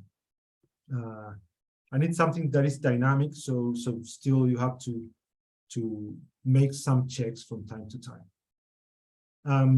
The other thing that typically is difficult is the market conditions that are dynamic. Things go up and down. I work for the mining industry that is super high cycles, low cycles, high cycles. So it's something you need to understand. It's kind of normal for the economy in our world. This is normal. Sometimes you're doing very well, sometimes not too well. So it's when I think is my job a good job, I need to think about that. I can't say my job is very bad when we are in a low cycle. It isn't fair. But anyway, think about that. If you are typically, if you are motivated and happy, it's a good sign. Definitely, that means that you are making a good match. And then my recommendation is check from time to time how you're doing, but in the long term, not every week. So be objective. If you're having a bad time in the job, take some time. You know, if it's about a month, don't make a decision so fast. If it's 3 years, yeah, absolutely. Maybe you need to make a change. But try to be objective. Take a large sample of if you are comfortable or not. You're doing well. You are making good contributions. You feel satisfied. Your employer feels satisfied. If that's the case, good. If not, take a deep thought and maybe you need a change. Okay. Some final comments. Consider the EPC industry. It's very nice, very fun. It's a rewarding career. Consider Bechtel. It's a great company. You can go to the website and take a look at the open positions. And when applying to a job, I interview a lot of people. So my recommendations for those of you who wants to apply to a job, don't oversell or undersell yourselves. Just show who you are and all that you can offer with transparency and enthusiasm. That's all. Don't try to, do something different, because as an interviewer and my colleagues, we realize when someone is trying to oversell, and that's not good. An undersell is kind of disappointing. So try to sell what you can sell and no more than that. Share experiences, especially in experiences in which you have made a mistake and how you resolved it. That's something that I really miss in interviews. There's a lot of good things, but I like when someone tells me, or when I ask, have you made ever a mistake, or and what you did, and when someone has some story well prepared to tell, it's very nice. They say, well, I did this and that, I realized that it was a mistake, and then I fixed it this way. And that's awesome. And try to get a good sense of the market salary. So that's something very important. To get a job, you have to be in the range, and do your research. It's very easy nowadays. You can find more or less, you will have a clear picture of what is paid for the position you are applying for, and that's very important. So that's all from my side. If you are looking for a job, I wish you all the best. Very good luck. And thank you. Okay, thank you very much, Jose. I haven't mentioned this before, but after each presentation, we have some time for the speakers to answer questions. So don't hesitate to leave your questions in the chat. And yes, Jose, I really like your presentation. And in fact, I think that we have here many academics, many people from the academia. And I was wondering, if do you think that it's easy to start working in the EPC industry from the academia? Is this valued or not? For example, a PhD or something like that? Yes, of course. Yes, there are, in fact, in the group I work, in the subgroup, the geotechnical and hydraulic engineering group, there are several people with PhDs. And I've seen in other groups, people with PhDs. And I've seen only two cases in which people from the academia, from 20 years in the academia, switch it to the EPC industry. And it's always welcome, and the opposite as well. Some people in the EPC industry, I'm thinking two cases in Bechtel, that they went to the academia. It is possible. It's not very frequent, but it's possible. Yeah, no problem. And what do you think that is the most valued aspect in this people who is trying to introduce themselves in the EPC industry from the academia? I mean, as an interviewer, if you receive someone with a PhD, for example, maybe the key aspect is to find a relationship between the PhD and the job and the future work or projects. That's a good question. Probably the PhD topic, specific topic you did a research, might be an interesting thing if there is a good match. That's probably more not the very typical case. Yeah, you got me. It's it will depend. It will yeah, depend okay. on what we are looking for and what the person is offering. You know, but I'll give you an example. We recently opened a new market. I mean, 2 years ago, 3 years ago, for the phosphate industry. And if someone applies and it's, you know, an expert in phosphates, of course, very welcome. You know, Exactly. you see, or there's a new discipline, engineering discipline in our office in Santiago, just opened a month ago. It's metallurgist. So if there's some metallurgist PhD in metallurgy, yeah, probably, yeah, it's a good match. You know? Okay, and you mentioned that the candidates shouldn't oversell or undersell themselves, no? And could you give us any example, because it's not easy to understand it if you have never applied for a job or something like that. Yeah, I would say let's say first the underselling.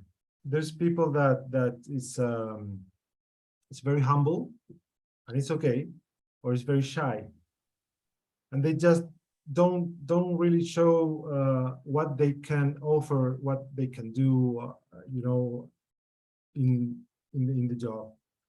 And I would say take the risk, try to not be so shy, try to show enthusiasm, try to don't stay too low, you know, try to stay where you are. And if you haven't worked yet, you have only, you know, study in the university or do a master's or a PhD, try to show that. Try to show how important it was, how challenging it was, how difficult it was at some times, you know, and then you can overcome that difficulties. All that is very important, because when I interview somebody, to be honest, I'm not really interested or not too interested in the technical skills. Sometimes I'm more interested in how the person is and how he's going to react with the difficulties at the job. That's, I would say, 70% of my interest. 30% probably is more technical skills, background, you know. It's still important, but more important to me is how the person is. If the person will get a good match with the rest of the group, with the company, and so that's my recommendation. Do not undersell, and also do not oversell. Don't tell me, you know, things that are difficult to prove, difficult to. I mean, people just graduated typically do not oversell, but people who has experience, I've seen many overselling themselves, and that's something you realize rapidly, and it's not good. If you know what I mean. Okay. You know, it's Yes, okay.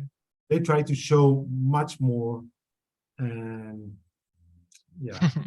And then you ask for references, you ask for many things, and then I do my work, so I call the references, and typically, I mean, there's a good match when you feel someone is overselling, and then you call, and yeah. I have gone through that a couple of times. Okay. I don't know if it's more clear. Yeah, sure. Okay. I don't know if we have someone with the hand up. Michael, could you confirm me this? We don't have, so you can go on. Okay, perfect. And I will try to give you some time at the end of the presentation to answer all the questions together.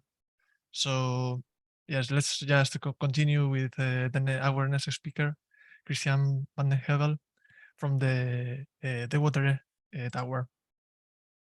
Please, Christian, if you want to share the screen.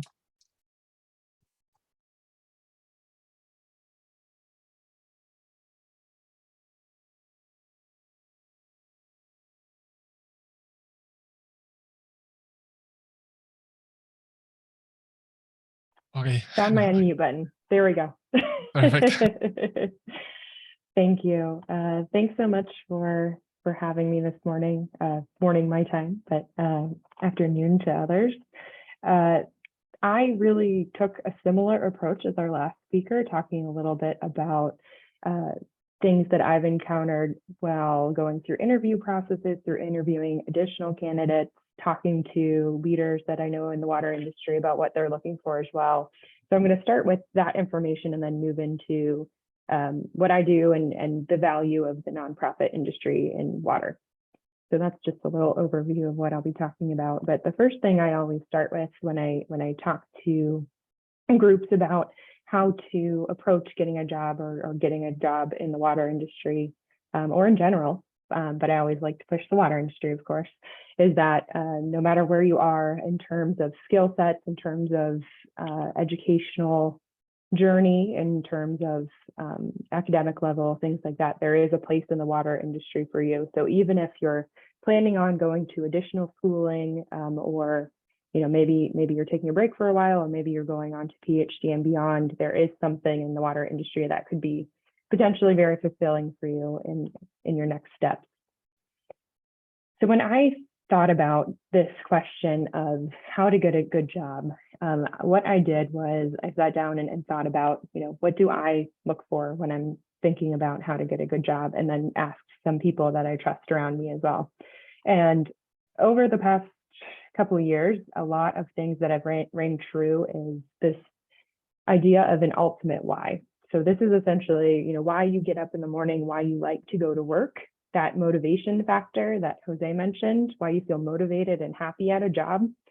And once you figure out what this means to you, that can really help you with decision making as you're looking for different positions, reading through job descriptions and seeing what could be a good fit for you. So there are a few different things on here that could potentially be your ultimate why, and this is not a definitive list at all. And it ranges at anything, from sense of belonging to making a difference, financial security, work schedules, flexible work environment, potential for moving up through the organization, and really just depends on what rings true to you. And a story that I like to tell is I was listening to a podcast recently, and it was two cardiologists speaking with one another, and they each had different roles within their professions.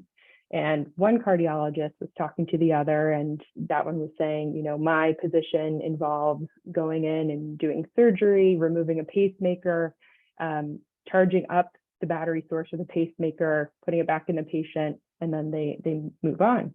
And so the first cardiologist says, oh, so all you do is charge batteries all day and change batteries. And the second cardiologist said, no, I'm saving lives, I'm making a difference. So it just depends on your mindset and how you look at things. Really determines, what you consider your ultimate why and what would make the most difference in your life. So another way to look at it too is considering your interests.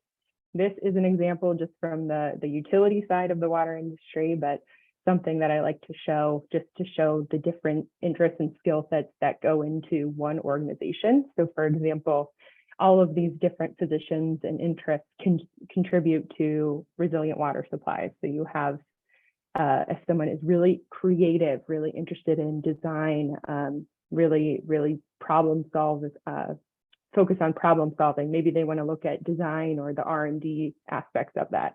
Or maybe if they're more hands-on, they like to work with people. They like to be out in the community, speaking with folks. Maybe they're more on the engagement side. So when you're thinking about different careers and what might be a good fit for you, a great place to start is with your interests. Write them out on a sheet of paper and start looking at things that match up and positions that would make sense for what you're really, really interested in. Another aspect that I wanted to show is all the different opportunities across industries when it comes to water. And these are just a few examples here, but we talked a little bit with the last speaker and a few questions about crossing over from industry to academia and what that could look like. There really is merit to all of these different aspects of the water industry, and we couldn't do any of the great things that we do without all of them working together. So whether it's thinking about positions at a utility, consulting, engineering, construction as well, academia, manufacturers, or that policy and communication side. There are just a wealth of positions out there that all contribute to this idea of resilient water supplies, moving the needle in the water industry and making a difference in that way. So that's just another way to look at it and consider when you're making those decisions. So in my conversations with some water leaders who I did some short interviews with in preparation for this presentation, I got some good information from them. A lot of this I think you might already know of and has been mentioned, but I just wanted to reiterate some of the important parts here. So one important aspect is to never stop learning, whether that means additional education, professional certifications, workshops, even taking LinkedIn learning courses online, which are free. Building your toolkit and your skill set through these different avenues for education is really important. And in that way too, you could also find something that you really like that you did not know about before. Also be open to taking a position to get your foot in the door at a company that you'd like to work for. I like to use the example of when I was young, I was just out of college and I had the opportunity to work for a water-based organization, but the only job that they had open was as their admin assistant or their receptionist. So I took that job and had that opportunity to learn more about the culture and the environment and the company, and ended up moving up in just a few short months. So that's something that can be really helpful if you're looking for a way to work for a specific organization. You know, don't be worried to take a position that you might not want to stay in long term, but that can help you grow. And this is another one too, very specific, but when you're applying to a position, if a cover letter is optional, write it. This is something that I believe in and a few others that I've talked to as well. When you're looking at a stack of resumes or LinkedIn profiles or whatever that might mean, a lot of times candidates have very similar backgrounds. They have very similar educational backgrounds as well as experience, maybe the number of years of experience or different types of positions. What really makes a difference and makes you stand out is what you include in that cover letter, making you stand out from the pack, showing your interest and your passion. That can be really, really helpful to make you stand out in that stack of resumes. And this, I have two silly comics on the next couple of slides, but they bring home the point. So additional advice from water leaders is to participate in mock interviews. Grab a friend, grab a colleague, a family member, and go through the motions of the interview, get yourself comfortable. And also make sure that, just like Jose said in the last slide, you don't want to over or undersell yourself. So make sure you showcase that passion, that ultimate why, be enthusiastic and professional, but stay honest, stay true, because if you embellish, a little bit, I think that could come back to hurt you in the end. So just making sure that you're staying true to yourself. Do your research on the company, make sure that you know what they do and what you can bring to them. And network. So this means joining young professional organizations in your field, going to industry conferences, building out your LinkedIn profile and reaching out to folks, even if it's, quote unquote, cold messaging, reaching out and saying, hey, I really am interested in what you do. Could we set up a time to, do a 10-minute Teams meeting and talk to you about your position and learn a little bit more? And there's also opportunities on LinkedIn to write articles and post them yourself that can make you stand out. Also make sure to showcase any volunteer work that you're doing that's related to the industry. All of that kind of builds your toolkit as you apply for these jobs. And so as the next step, once you have that job, how do you excel and progress? So these are some tidbits that I got from some leaders that I spoke with that are extremely important. So the first one is, don't give up when you're facing a problem. When you're problem solving, find a creative solution. Don't necessarily take no, that won't work for an answer. Find a different way to make it work or a different way to approach it, whether that's bringing in other folks onto your team, whether it's speaking to experts that maybe you wouldn't have spoken to before, someone that has a different perspective. That can be extremely, extremely valuable for a company, someone that thinks outside the box. Also find a mentor. There can be internal mentorship programs at some organizations. There's also potential opportunities. You know, all of us, I'm sure, I can speak for the panelists, would be happy to talk you through some of these things and help you. There's also organizations in addition to IAHR, like IWA, WEF, others, that have mentorship programs that you can really take advantage of, and that can be hugely helpful as you're moving forward. Set goals for the next 1, 3, 5 years. So with the knowledge, of course, that things may change, things may come up, your path might drift a little bit, but writing out those goals, putting them on paper, putting them somewhere where you can see them every day, will help you kind of keep that in the back of your mind as you're making decisions and moving through your career. Communicate those goals with your supervisor and your mentors. So once you speak it to them, they can help you work on those. It also kind of, you know, solidifies it in your mind as well. And then work with them and others to determine a path to attain them.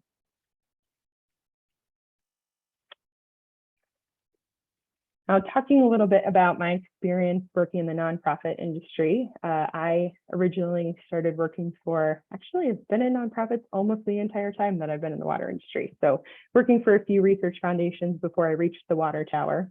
But what I really found attractive about this industry are a few different things that I'll talk to you on the next slide. But the water tower specifically, it was a new organization. We started the nonprofits that make up the water tower in 2019. And it combined not only the ecosystem of innovation of research, but also a physical campus as well. So I was used to working for organizations where we did a lot of our research and events and engagement in different places. We didn't necessarily have a venue to hold those ourselves. So I thought that that was really attractive, that I could combine the two and work for a center where all of these different aspects could come together. So not only applied research, but we do technology innovation as well, workforce training for water industry positions, and working with the community, not only the general public, but also utilities as well, to bring everyone together and break down the barriers that we typically have sometimes with different organizations in the water industry, so that we can all work together towards common purpose. So that was really important to me when I was looking for an organization. I wanted the vision and the mission of the organization to line up with my goals and my ideals. And so that was why this organization really was attractive to me. And in general, the nonprofit sector, to me, and these are my personal opinions, so just know that as you read them, but it really lines up with my ultimate why. So for me, I just want to make that difference. It creates a sense of belonging when you feel like you're all working towards a common goal. And a lot of times the nonprofit sector provides that sense of belonging in that way, finding purpose in your work. I get to work with people from a wide array of different people from here in the Southeast, in Georgia, in the United States, to around the world, and speak to them about different issues and challenges that we're facing and try to find solutions together. And then, of course, that story I told about saving lives versus changing batteries. So to me, you know, I come to work and sometimes I sit at a desk for most of the day, but other days I'm out in the field. I'm working on events that we're throwing. We're in the labs. We're working with school kids, talking to them about different positions and why the water industry is important. So every day is a little bit different. And that was something that was really important to me as well. Nonprofit sector also offers growth opportunities. So a lot of times, it depends really, but sometimes nonprofits can be smaller organizations that allow you to grow more quickly than maybe a larger organization would, and offers opportunity for professional development to grow your skill set. And there are many different types of positions in this sector available depending on what you're interested in. So not only, you know, the 4 that I mentioned, but there's other roles as well. There's lots of different possibilities when it comes to the sector. It also offers a good sense of balance as well. So work-life balance is important, benefits professional development, role satisfaction, teamwork, and the opportunity to be innovative in your work. So for me, these are some good reasons on why the nonprofit sector really spoke to me, and I find it fulfilling. And so I just hope that you'll keep that in mind and open yourself to the opportunity of it. One last resource that I wanted to offer, we, over the early days of the pandemic, conducted a series of video interviews with different water experts from across the US.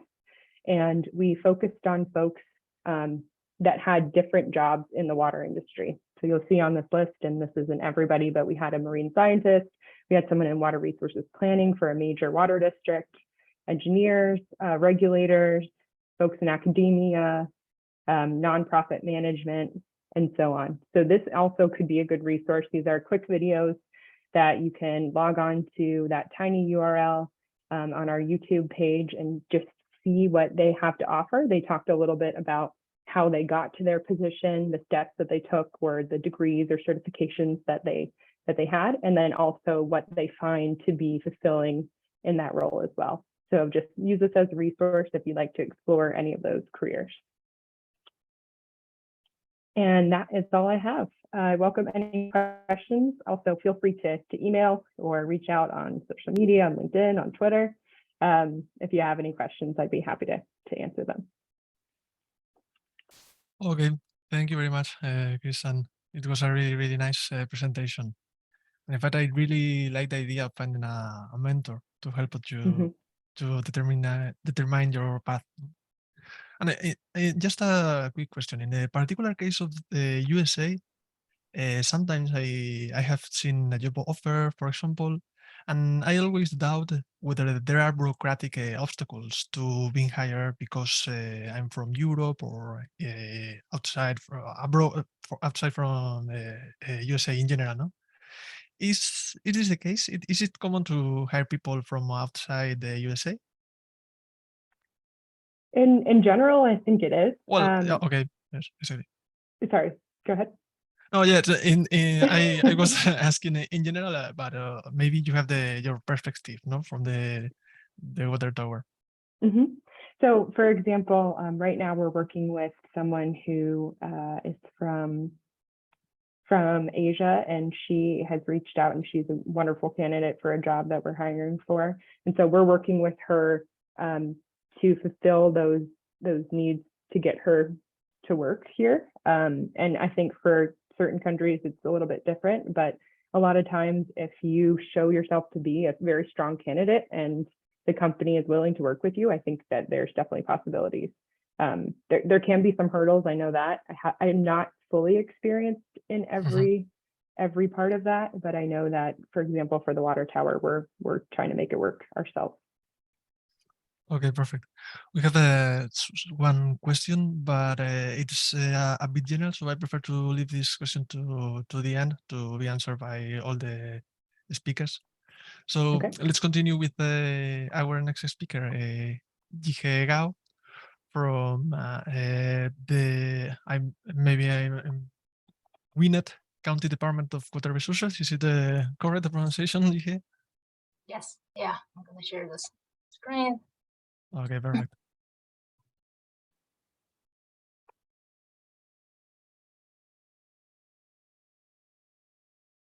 Okay, can you see that word? Yes, perfect. Yeah, thank you for having me here. I'm Yige Gao. I'm working with Gwinnett County Department of Water Resources. I'm an asset manager there, and I've been with the county for about 7 years, and before that I was with Research Institute for about 2 years, and then consulting for 5 years. So this has been the longest job I've ever had. So I'd like to share with a little bit about how your work life will look like when you work with a water utility. So first of all, why do we need water utilities? And most of you are probably very familiar with this urban water cycle. As the utility, we draw the raw water from water bodies and we treat them through our water treatment plants. We send that to our customers through our distribution system. Then we collect wastewater from customers, send that to our water reclamation facilities, treat them, and return the clean water back to our rivers, lakes. And on the stormwater side, we also help on the water quantity side. We help to design the communities and to mitigate the flood hazard. And on the water quality side, we help to reduce the pollutants that stormwater picks up and conveys in our waterways. So we're here to protect the public and the environment. And so brief introduction to Gwinnett County. We're northeast of Atlanta, Georgia. And for those of you like the water language, we're in the South Atlantic Gulf region in the US, and we're located on a ridge.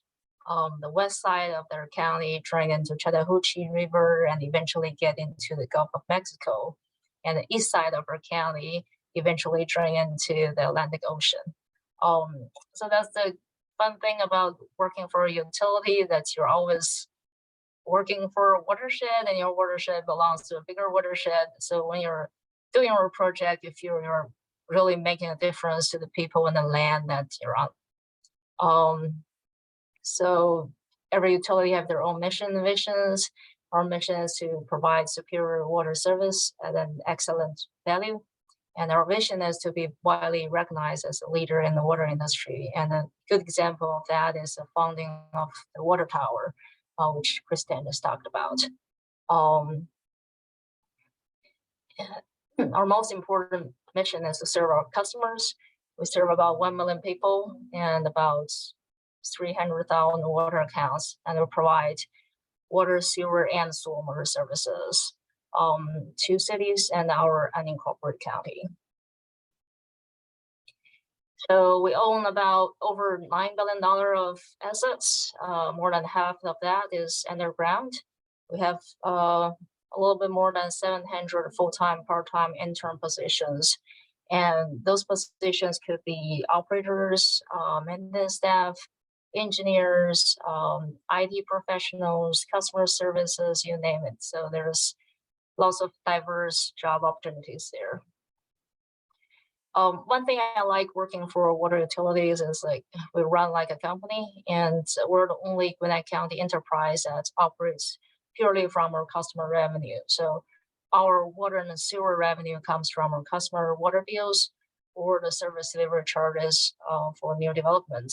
And our stormwater revenue comes from our stormwater fees that based on the amount of impervious areas. And we run around $600 million annual budget, a lot of exciting projects going on. Just a little bit highlights on the, there's an animation here not showing, but a little bit of highlights on the engineering side. For engineer work on the distribution system, that we own about 4,000 miles of distribution lines, 8 booster stations, 10 tanks. On the distribution side, we do master plannings that helps us to plan for medium demand for the future. We do capital improvement project planning every year to find out what's the best way to spend our annual budgets. We do design constructions. We also do system modeling to simulate what's going on in the entire distribution system.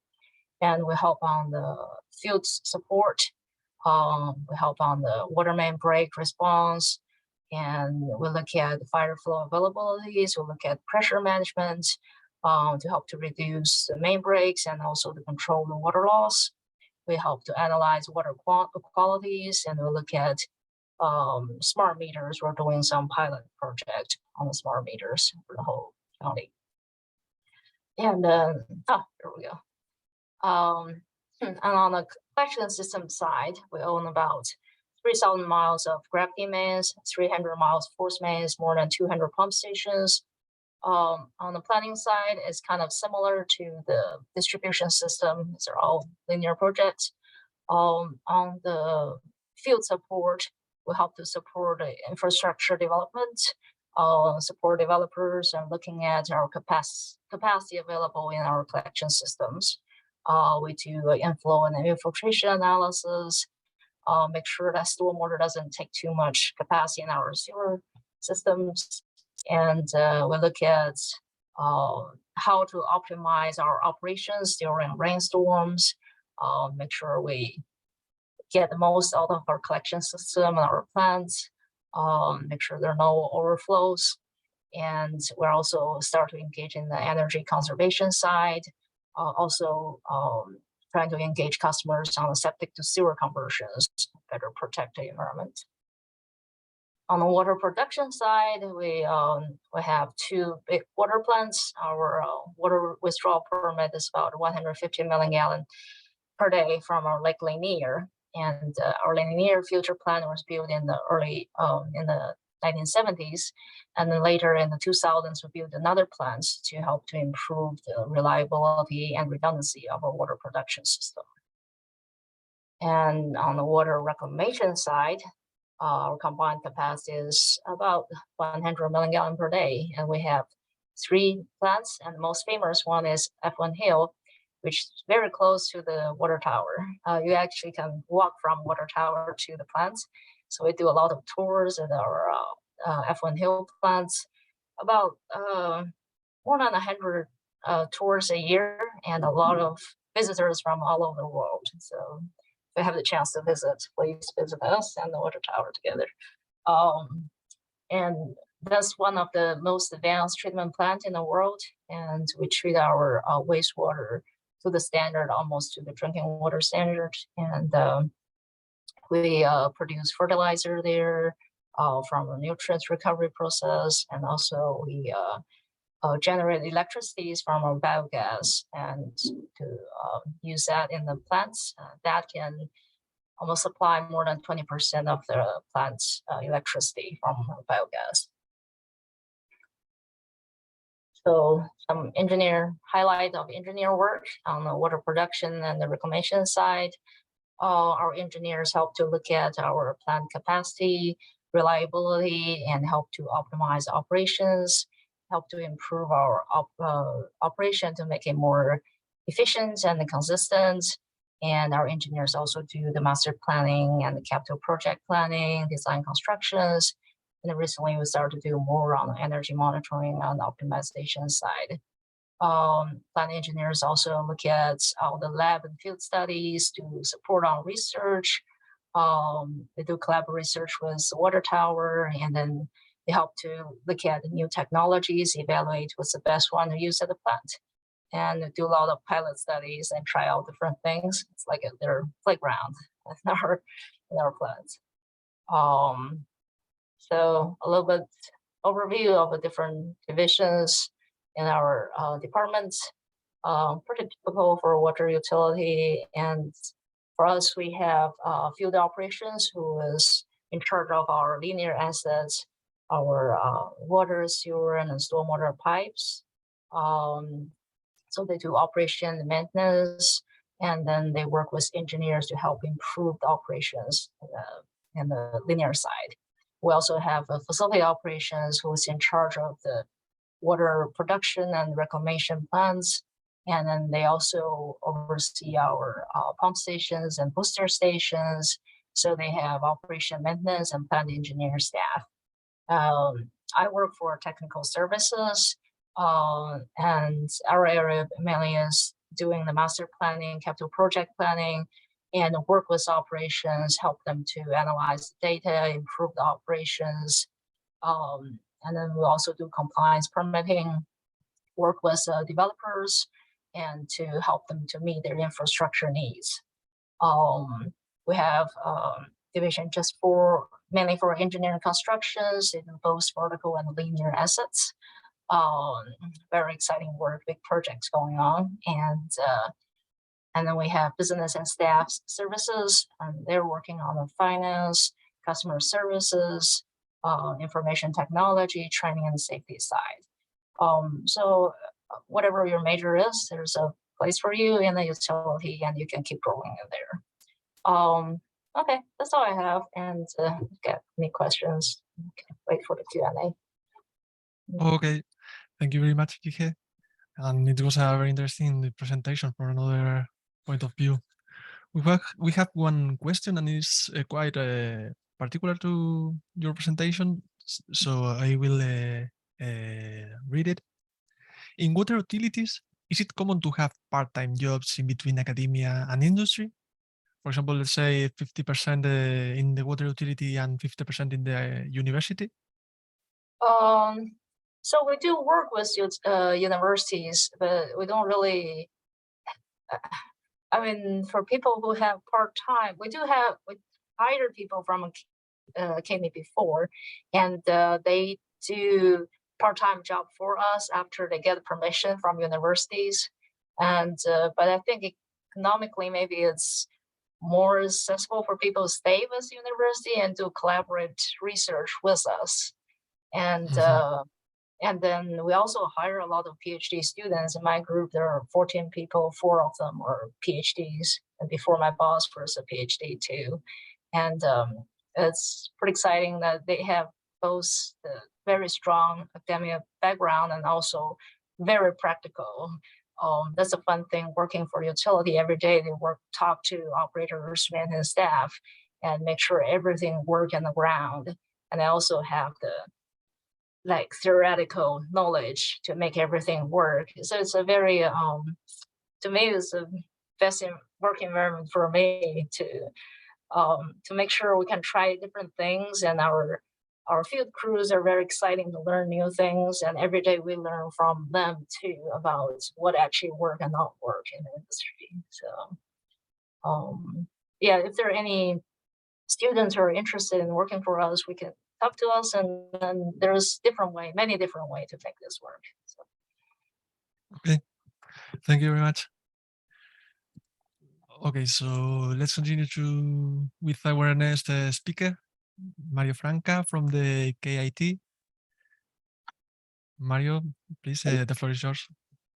I'll share the screen first, right? Yeah.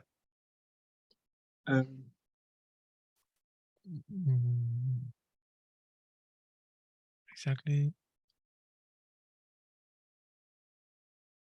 Can you see it now? No, it says that Mario Franca is starting to share the screen, but I don't see your. No, me neither. Okay. Okay. So let me try again. Okay, perfect.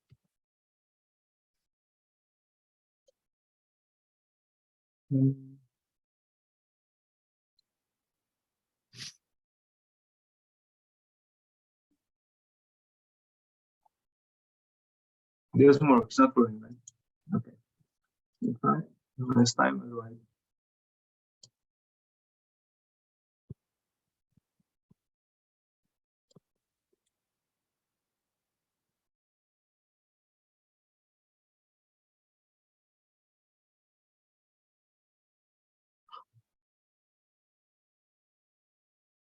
No. No, I'm sorry. I think my computer. No problem. Take your time. Yeah, I can share yours if it's the one that you will send me, right? Yes. Well, there are some changes. I know. I mean, I have this one. Let me try one last time. I'm sorry, Michael, because I'm stubborn and I did a change. But I don't know what's happening. My computer works very handy. Ah, yeah. Do you see something? Exactly. Yeah, we can see now. Okay, better than me probably. I can see. Because I don't see. Okay. This is okay. Do you see it now? Yes, but if you could make it full screen. Like now, right? Exactly. Perfect. Okay. Thank you very much. And you don't see yourself, right? Okay, I'm sorry for this. Well, first, thanks for the invitation. Thank you all. And also, I really enjoyed the formal presentations, which give a bit of I think, a very good framework for what I'm going to say as well. And I think they all highlighted a very important aspect. It's that I think the job is not everything in life. And I think, I'll say this a bit later again. And this somehow, people have to interiorize this because it's not our main goal in life, our work. So first of all, I want to present myself. I'm Mario Franca. I'm a professor in the Karlsruhe Institute of Technology in Germany. So I have 25 years of experience. I worked, my field of activity is hydraulic engineering and water resources management. I worked maybe mainly in rivers, morphology aspects, sediment transport, sustainability of rivers, but also I worked a lot in, and worked in the past and still work in hydraulic structures, hydropower, flood management, and also fluid mechanics, fundamental aspects of fluid mechanics. And my career, as I said, has 24 years. I divided it in many ways. But I worked as an engineer as well many years. I opened and headed the department of hydraulic engineering in the company as well for some years, and I've been working as a private consultant over a year. And finally, as an academic, I worked in a lot of places. I'm originally from Portugal. I studied in Lisbon. I graduated as an engineer in Lisbon and also until Delft. 24 years ago, I did a master in Lisbon and PhD in Lausanne, Switzerland. My career has been in Lisbon, Coimbra in Portugal, in Lausanne, a brief stay in the US, in Portugal, and then Delft, and now.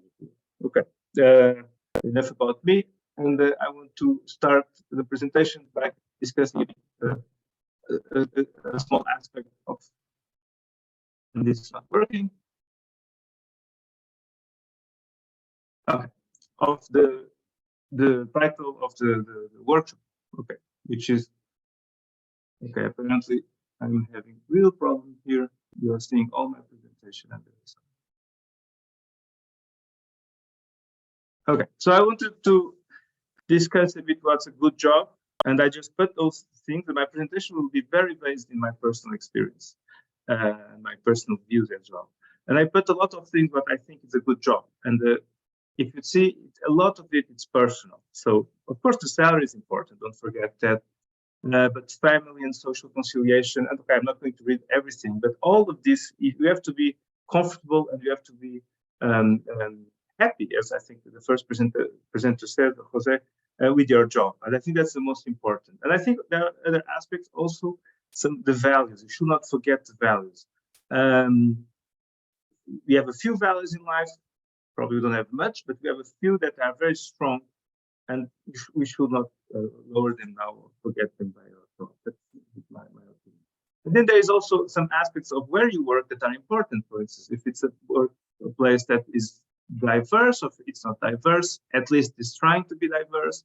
If it accepts difference, if it accepts that you are different or not, and of course, and in all the professional aspects, we know if they recognize your work, if you can grow and progress. If you have exposure as well in professional, and other things.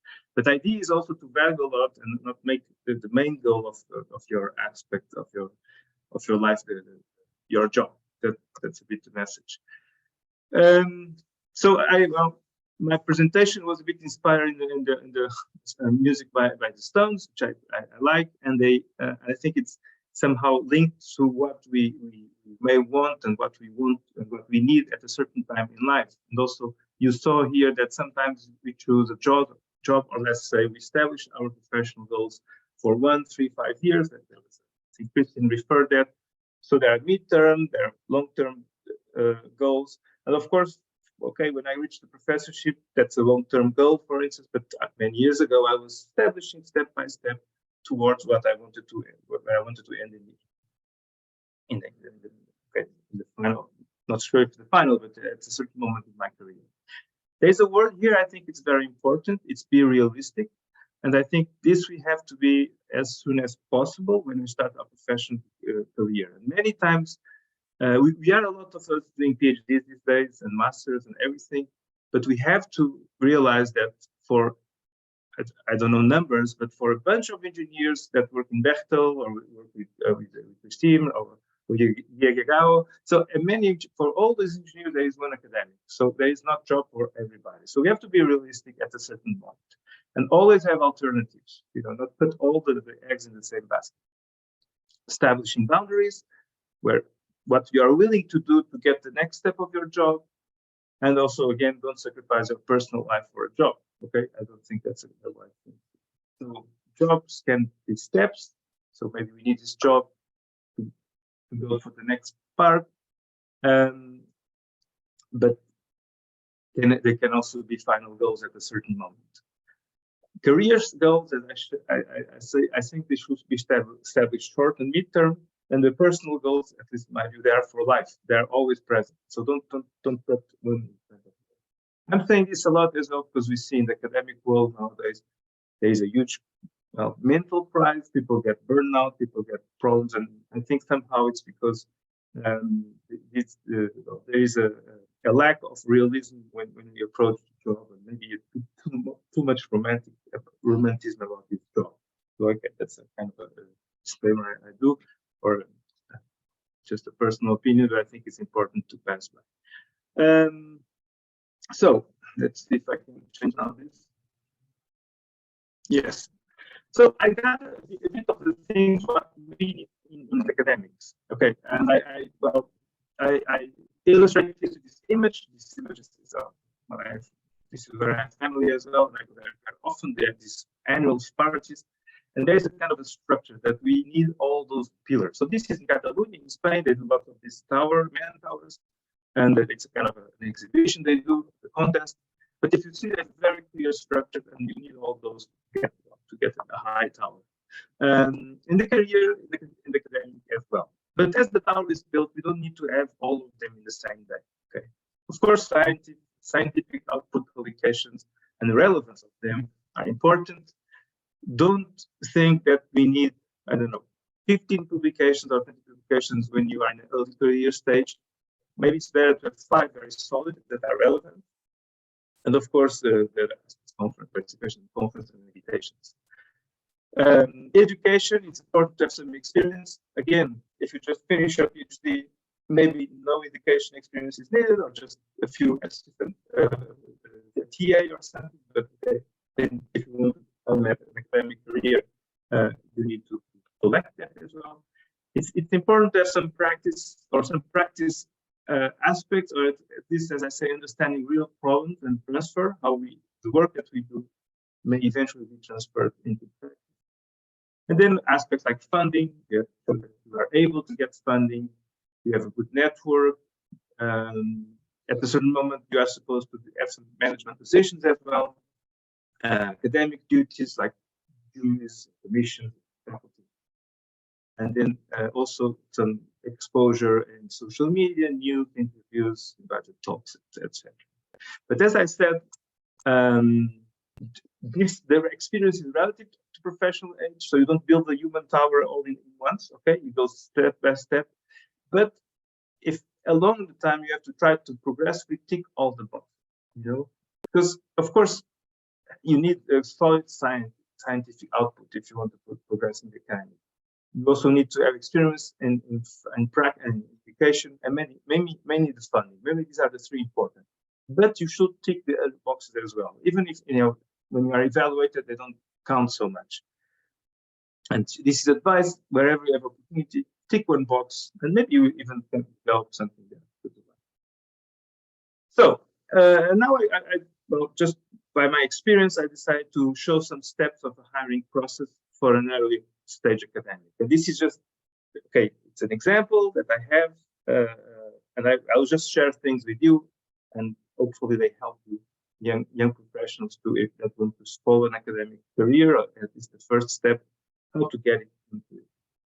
So first, there's the prospection phase that you are almost finished the PhD, or you are doing your postdoc and you want to see. So the first thing, and I think this was what was said here already, you have to understand what you need at the moment as professional to get what you want in the mid longer term, and you also have to know what you may aspire. Okay, and be realistic again. If things are not working well, and that's not a problem. Sometimes things don't work well. Okay, maybe I have to consider my career somewhere else. And even in the academic world, there are lots of interesting careers that you don't need all to be researchers and main investigators. So other things, you have to show that you are available. That's very important, but don't overdo it. Okay, over communication doesn't help. But yes, you are in a conference, you can just show that you are available. You don't need to go and say I'm available, but in a talk, you do it naturally. And you can use your supervisors or your contacts. Actually, they are the best contacts that you have. If I receive an email from a colleague of mine advising someone, it's much more efficient than if I receive emails from a person that I don't know, okay, and I don't have any reference. So the typical things where you can make some networking, conferences, coffee breaks of events, social media, newsletters, professional scientific journals, of course, you have to be around these things. And another important aspect, take care of what you say on the career. And we all do mistakes, and nowadays it's harder and harder to hide them with the map. So everything we say, it's maybe used against us, as I say here, because we have to be careful with the opinions we make, and sometimes we also change our opinion. So be very careful and parsimonious in your statements along the career. So how does it work? First, you see an announcement, that this is what it should look like, an announcement of, well, more or less of, let's say, a serious announcement for an early stage or for an academic position. The announcement should describe the employer, should have the name of the type of the position, you should understand, and then should state your responsibilities, what they require from you, the degree, your scientific area, your skills. And then, of course, the practical but very important information as well. Is it a permanent or non-permanent or limited contract? Is tenure track on the table? So all these things. And then, of course, they have to say how to apply, how many documents you need, things steps you have to go through, and contacts of your future head, your future supervisor, or someone from HR, someone you can talk. And what you do when you see this, and it's advice, so you have to first, as this was said here as well, inform yourself about the potential employer, what's their strategy, the values, understand if you really want to work there. And then all these aspects of knowing what is the potential employer, what is their culture, what is to work like, what is to work there, if there are problems, I don't know, if some employers are just not nice, so you may not want to go there. And then also, you should talk with them if you can.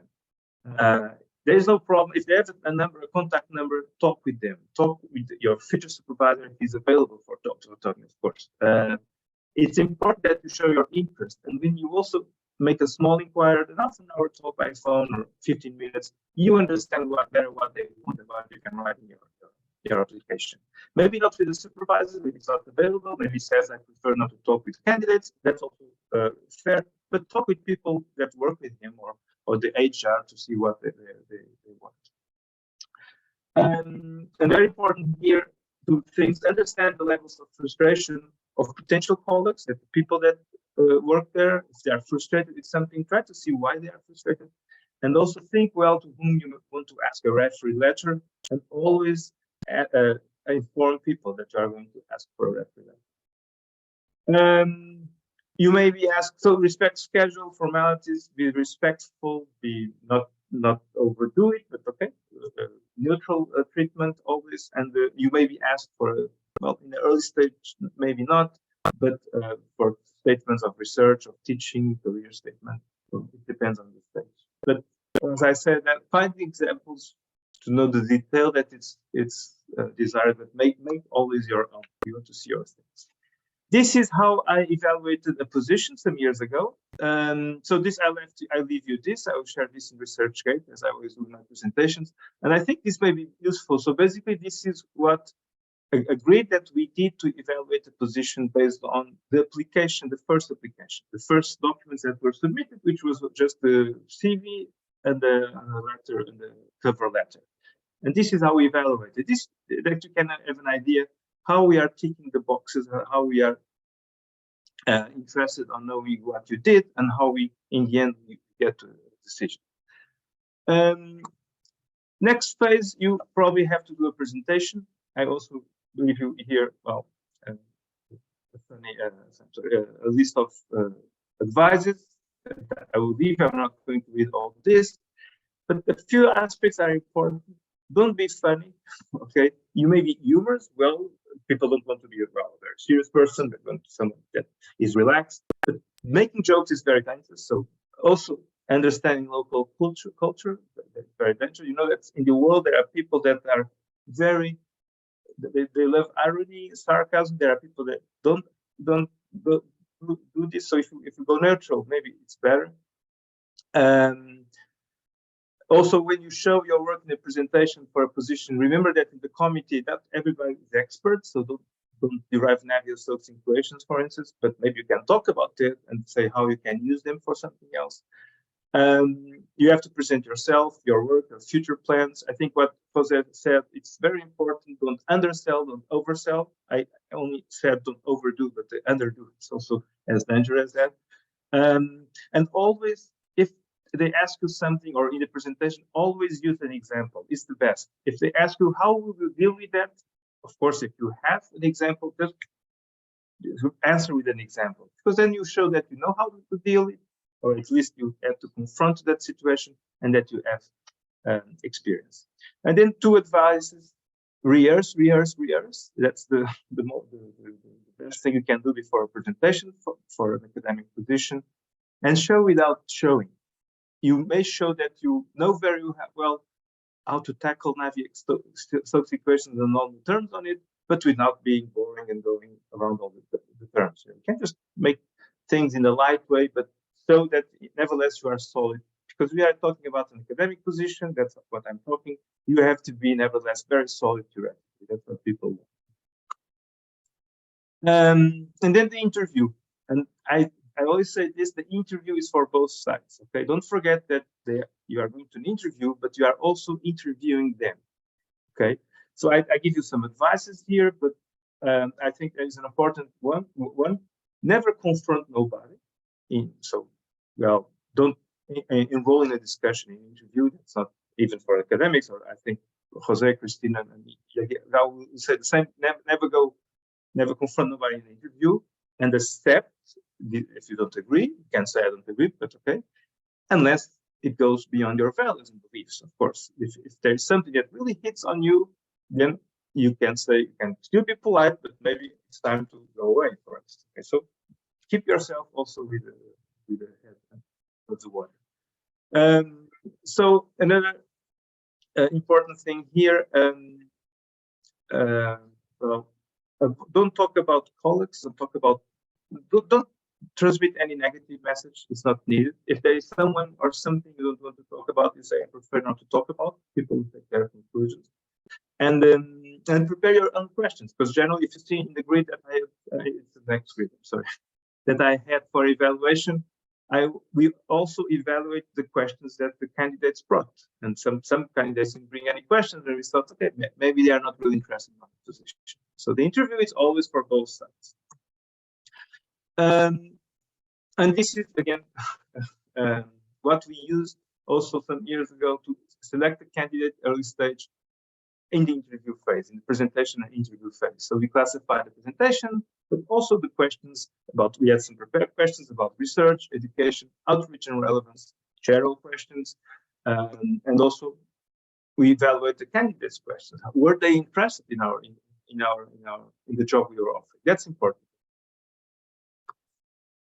And finally, my personal experience, and I'm showing things that, well, they are personal, but I think I see no problem of sharing. This is the last application process I went through in the last 3 years, still the last 3 years, 2 years, during the pandemic, actually. So it all starts in the application process, which is documental. And this is just, well, my cover letter. I cover some names and my address, because I don't need to show these things. But what I highlight here, the list of documents that we have to prepare. This is time consuming. It takes time to apply for a position. Once we see the position that we are interested, we have to, well, start working on it as soon as possible. So curriculum, it's something that you should always have updated. List of publications, list of seminars, list of projects. This is also tangible. You can show this. Some documents are always personal, what you want to show, but some are also asked. For instance, the research statement and education statement, usually they are asked, well, at higher positions, maybe than an early stage. But this is just to see how complex it is. There was the application process. Afterwards, I was pre-selected. I had to go through a scientific seminar, which there is a cover slide here, the upper slide, and a short demo lecture. It's the other slide. each first slide took me more than 1 hour. So you can see these things. You have really to think. I'm also picky with image. I like to think about these things, but just to be careful. Everything has to be careful what you put, what you don't put, and so it's important. Of course, it depends on the level where you're applying, but these things are important. And finally, I was accepted, and there is a negotiation phase. In some schools, you are asked to present what is called a position paper or a concept of a professorship, and also personal expectations, what you expect of salary and personal conditions. So this is another document that finally I had to present, and I negotiated the president of the university. So this is just to see the complexity of this process, and also, well, how long they take and the seriousness that they take. This, what I'm showing here, it's, well, I'm not going to read this. It's just to say again, it's very time consuming. It's a very tough work, well, especially when you reach a certain level, but okay, that's part of our job as well.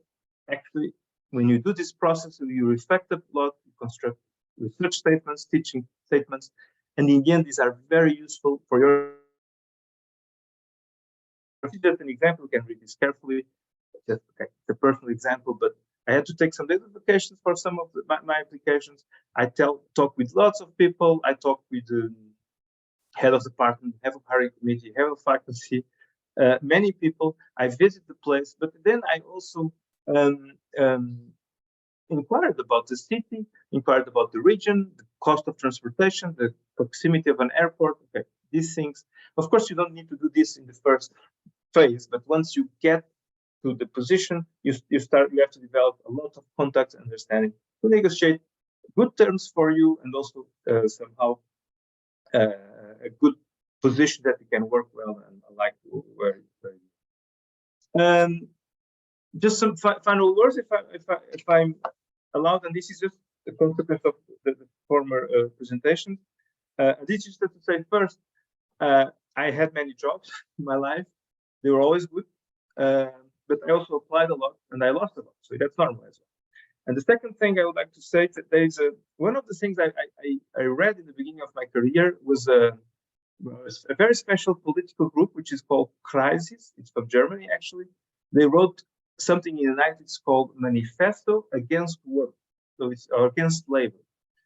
And it's just an anarchist group that talks about how we should go against work. But that was very enlightening to position work in my life. And I offer it to some of my collaborators sometimes, especially in the companies, because then you contextualize, and work is work. And we should not embrace a professional, personal, in the beginning at least. Then it can become personal. But I think if we should keep the distance to what is professional, what is personal, and then things may merge later in life, but not. I will say not to be the first thing when we enter a new profession. Okay, I am sorry about the confusion and my screen. I hope you can see it well, Gonzalo, from your side, because my screen is completely messed. I'm a bit lost on it, but I hope we could follow it. Thank you very much, Mario. It was a really, really inspiring presentation, and of course, the presentation and the screen was okay. We have in one question directly for you, Mario. Yeah. It says, thank you for the beautiful presentation. It is impressive, all the back and forth and different countries and working groups you've been involved with. I'm sure this had to be very enriching as a researcher and made of you a most international professional. However, in between transitions, it's very challenging to keep your work, research, running. And the question is, how did you manage? Any tips? How did I manage the transitions? Yes, exactly. How did you manage to keep this this enriching career, and at the same time traveling in different countries, or with different groups, and at the same time keeping your work as a researcher running? No? Yes. Well, there is no. If we look at what we do, usually it's the level of publications we give, right? In academics, that's very important. There is always fruit when we transit a bit, that's normal. Then to pick up. Of course, after a certain while, there's certain inertia, about collaborations, and you can keep a high level exposure nevertheless. But it may not seem obvious, but there are periods that I just not work. Not, for instance, between jobs, typically I work for maybe 4 months or something, and go somewhere else. But this is a transition. But it has to be, I think it's all about network diversification and keeping several works in several groups at the same time. And it's like everything in life, more diverse, it's like very position changes. I don't know if this helps. This is very personal as well. I think everything depends also on the personal conditions and probably I have conditions that allows me to do this. Okay, that's also, but that's not the question. That's the way it is. Exactly. It was a very difficult question, no? Yes, probably. Yes. Okay, and well, I would like to continue with a discussion together with all the speakers, and we have still one question, and it was formulated to you, Kristan. So if you want to answer, but of course the others be open to add also comments. It says, "Thank you for your very helpful presentation. You mentioned the importance of adding information on our LinkedIn profile. If I don't have one, or if I am out of the social media in general, do you think this significantly lowers my chances of getting a good job?" That is a good question. And when it comes to social media in general, it can either help you or hurt you, depending on what you put out there, right? But when it comes to LinkedIn specifically, I do think it is very helpful to have that. Oftentimes on resumes that we get and come across my desk, resumes or CVs, they'll actually have the link to their LinkedIn profile on the resume. So just in case there's not information that they could fit in that document, you can do a little more research on the candidate by checking out their LinkedIn. Oftentimes too, you know, if someone's reaching out to you, the first thing I'll do sometimes is look and see if they're on LinkedIn and kind of get some information that way. So I think as long as you're keeping it professional and you know, truthful and honest and, you know, putting your best foot forward in terms of your LinkedIn profile, it can only help you. And it also helps too, if you want to reach out to somebody, oftentimes you can message them on LinkedIn, and that often comes across a little bit better than if you were to message them on a different social media platform. So I suggest it if you don't have it. It can just really help your chances, I think, if you do it right. Okay, but sometimes it's difficult to write a message by LinkedIn because I don't know, you don't know the other one, and there's like this invisible wall between the both of you, no? But maybe Mario, I know that you are very active in Twitter and LinkedIn. Do you want to also add something? I think what Christian said is right. It's okay. It's the way now that you show yourself, right? It's the same thing that you are 5 years doing a PhD and you never want to go to a conference. Okay, before that's where you used to meet, the conference.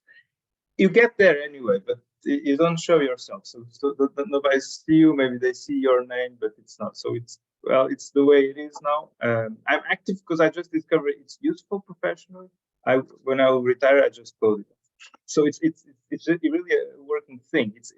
But I think it's hard to say that it's essential, because also I think people have the right not to have it. But it helps, right? I think that's a bit the message, I think, as Christine said. I agree. And do you receive or yes, do the people contact you by private messages in Twitter or LinkedIn? Because yes, we were talking about contact our mentors or the people who is a reference for us. But right now, do you receive this kind of messages or not? I receive a lot. Yes. Me too. And we cannot probably Christine cannot manage. So if someone writes me, if Michael Nuns writes me, I have a good student, he may want to do a postdoc, can he contact you? It's better. I know it's maybe, again, it's not fair maybe, but it's just the way we can filter. it's the, and sometimes I think what Christine said about the cover letter is I always brush through the emails and message. I don't just delete. And sometimes I want that it's really, if it's well written, we explore it. But it's impossible to go through everything. So it's just okay. Again, it's how it is. Okay, Jose, did you wanted to add something? Because I saw that you opened the micro. I just totally agree. Companies use LinkedIn. It's a very professional, well-respected network. So, as Kristen said, if you keep your profile professional and transparent, that's fine. That's okay. They conduct automatic search by keywords. So, yeah, it's good. Absolutely good. I would recommend anyone having their profile over there. Yes. So it's also jobs. You're breaking up, Mario. I didn't understand. Well, I was just adding that. Do you hear me now better? Yeah, I don't know if it's me, but No, more or less. Breaking out for me too. Okay, don't say it again. It doesn't work. It's okay. I thought already. Consultancy job works via LinkedIn, so it's useful. I think I caught part of that, and I think he's mentioning that in addition to kind of being an online resume, LinkedIn is also a place where people can find jobs and search for jobs and post them. Yeah. Okay, thank you. And I was wondering, where do you see, well, it's a difficult question, no? But where do you see right now the opportunities? For example, do you think that there is a lack of candidates or prepared candidates in any particular aspect of the water engineering? Because I'm thinking about if someone has just finished their bachelor's degree in water engineering and doesn't know what to do, what would you recommend them? So can I start this one? Yes, please. Yeah, I guess one thing is like what Jose said is to talk to seniors and then talk to more people in your industry. And then another thing is maybe just try things before you know what you want to do. You could read forever, but if you take one internship, you'll get there and then watch people around you and then talk to them. And then you learn from them at this particular job. You also learn about their past jobs. So it's just good to, I mean, at least for me, I think it's good to just get started before trying to figure out what they're going to do. Okay, thank you. Maybe, I don't know, Christian, Jose, or Mario, do you want to also say something? Do you hear me now well? Yes. Okay. I was almost 1 year trying to find a good or a PhD student. There is, at least in Europe, there is a lack of professionals. It's a lot. So I don't think. You mean a lack of professionals especially in the academia? I think everywhere. Everywhere. I heard well, I have contacts in companies in Netherlands and in Germany, Switzerland, and Portugal more closely, and they all looking desperately for professionals. I don't know if the US is the same, but in Europe it's quite good. Well, it's an old society, right? So we are feeling it now. there are no young people, so it's fun. So. Yes, it's true, but at the same time, I have the feeling that these job offers are not connected with the people who is finishing the studies, for example. I think that it's difficult to connect both worlds together. Yeah. What do you mean, Gonzalo? What job offers? For example, Mario said the case of the Netherlands and this lack of engineers in Europe, but I don't have the feeling that this this feeling of this lack is in the engineering schools. I mean, of course, when you finish your studies, you start to looking for a job, but it's true that it's not easy to find a branch of offers from Netherlands, from Sweden, from, I don't know, from the USA. It's not easy to connect this lack of engineers in the companies or in the universities with these students who finish the studies, or the people who is looking for a job in general. But there are applications open for months in LinkedIn for jobs like hydroinformatics or still hydraulic engineering to make flood maps and things. There, in Germany, for instance, there is the language problem, for instance. But even though you go there in 6 months or 1 year, you learn the language. Well, I'm trying for 1 year, not yet, but you'll get there. So it's not. I think.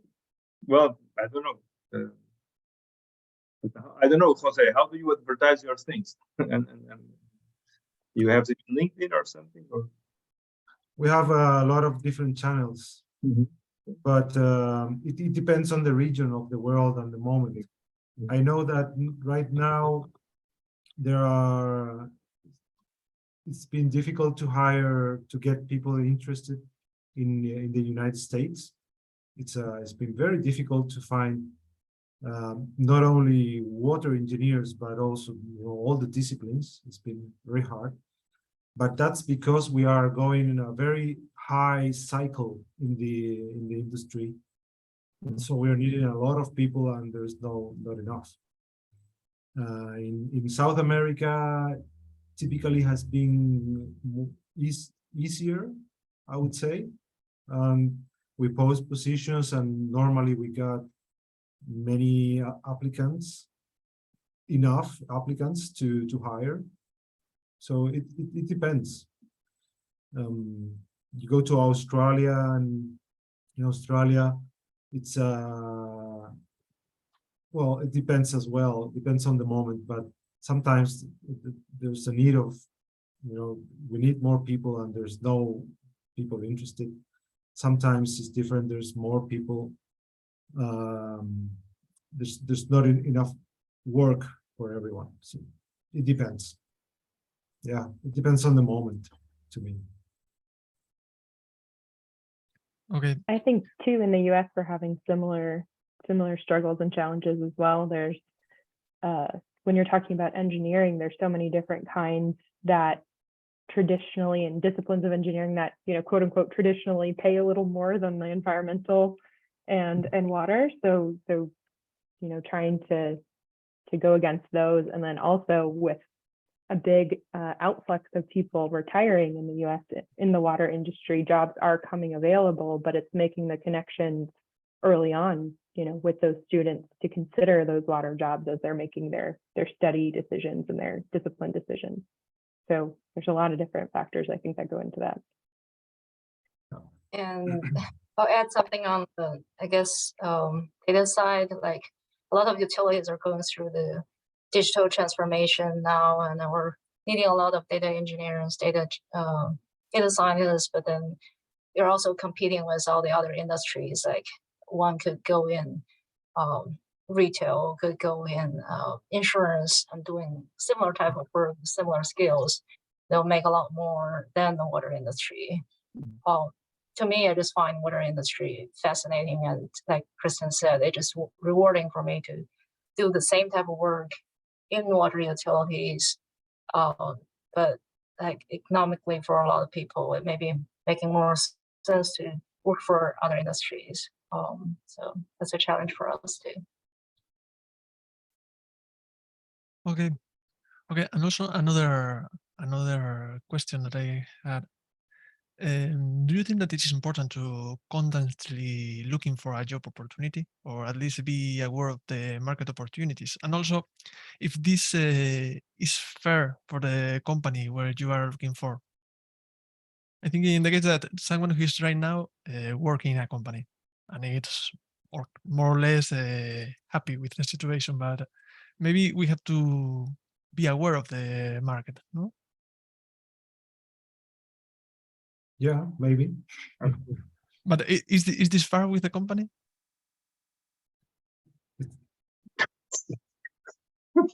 It's the way it is, right? What's I think there's, go ahead.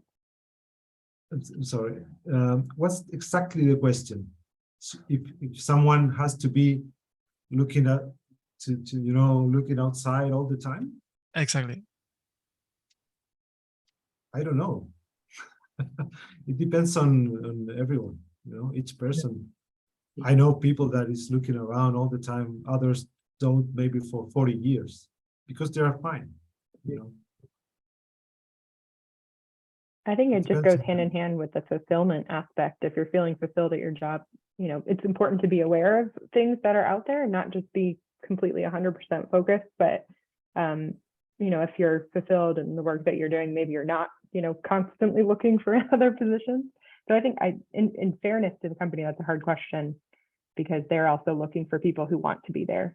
So it just depends on how you're feeling about your position, I think. Hmm. But about being fair to the company, I think that's not the. I don't think people should think like that. And if someone leaves and you are counting with them, okay, you get a bit upset, but not with the person, with the situation. But the person is free. It's the choice of the person. Some students leave in the middle of the PhD, and okay, it's upsetting. The project at the deadline, we have to do something, but it's their right? So you cannot do anything. Just hope that they are doing for them good, that they thought well. I think you can, everyone can get a very good sense of what's going on outside using the networks, like your LinkedIn network. Ask, colleagues how they are doing. What's the average salary, and you can get a lot of information if you want. So there's no need to apply to other positions if you want to get information. You can get information in advance. So if that is the intention, But I think knowledge is always good. So yeah, there's nothing wrong. So, actually, when you are at conference, at least academics, half of the gossip is, oh, we are opening that. Oh, the guy goes. So that's part of the so it's, Okay, perfect. I think that we don't have any other question in the chat. I don't know if you, Michael, do you want to add something? No, I was just wondering about, you discussed about work-life balance, and then you have to discuss during the interview, but how to interact with the other people, with the employee, that can have a different vision about work-life balance. So if you can share any hints, but from a female point of view, I would say, and the man point of view, because there's also some differences. I don't know who would like to start. Can you respond, Michael, how to interact with the employee? Yeah, you have your idea of work-life balance, and the other person in front of you has a different one. So where to find that compromise? I think a big part of it is the culture of the company. Like if you're talking about a colleague and yourself having different versions of work-life balance. And for example, if you're working in a team together and you prefer working, longer hours and they prefer to stick from, 9 to 5 or whatever that is, or maybe you do some of your best work late at night. And so you'll check emails late at night and you maybe don't have the expectation that everybody is doing that, right? So it just depends on the team dynamic. And I think if you can work out some core hours that you all have to work together, that's really helpful. And then obviously beyond that, it's based on your supervisor and your management too, and what their expectations are for that work-life balance. But in general, for mental health reasons and for everything else, it's extremely, extremely important, but sometimes gets lost, especially when you're just starting out. So it's tricky, definitely. I agree with Krista. It's not really what I think, what's my work-life balance. It's more the culture of the company versus the culture of the people applying. And yeah, it's mostly that. But now, at least to my knowledge, many companies are thinking about that a lot, which is good. So yeah, obviously, I remember one person that wanted to work part-time in a moment that was a lot of work, and the company just said, sorry, but no, it's full-time or nothing. And this guy went away. Fine. I think that's, oh, sorry. No, go ahead. I think it's like what Jose said in the presentation is part of your free employment research to make sure that your culture fit with the company, and then it's like two-side interview. I guess the company need to find about you and you want to find about the company. And once you're hired, and then if you think in general the culture fits, and it just some small details doesn't work on the work-life balance, that's the time you want to speak up. That's part of the problem solving, I guess. If everything in the big picture fits, then let's talk and tweak the details and make that work. Sorry, go ahead. But it's true that, but it's important that you communicate as well, because I tend to work very randomly because of my personal life. So I work with maybe 10 days and then I stop. Okay, it's different. And some years ago, I realized that I would write an email at 2 a.m. on a Saturday, and people will answer on the Saturday morning. Will answer me, and I have to tell them, "It's me. You answer me on Monday." So I had to. If it's an urgency, I call you. Okay, but in academics, urgency that don't happen that often. So I realized that there was. They thought that I was expecting them to be there. So sometimes, okay, I miss the communication, and I always say, you answer when you go back to work. And that's also, maybe it's a good thing to not to have the working email here and these things. Okay, but these things have to be communicated. And I think, like Jose said, companies and universities are more and more careful with these things. So it's better to keep a good worker that that is demanding on his time than having him burn out for 2 years. And okay, even economically, it's not good financially.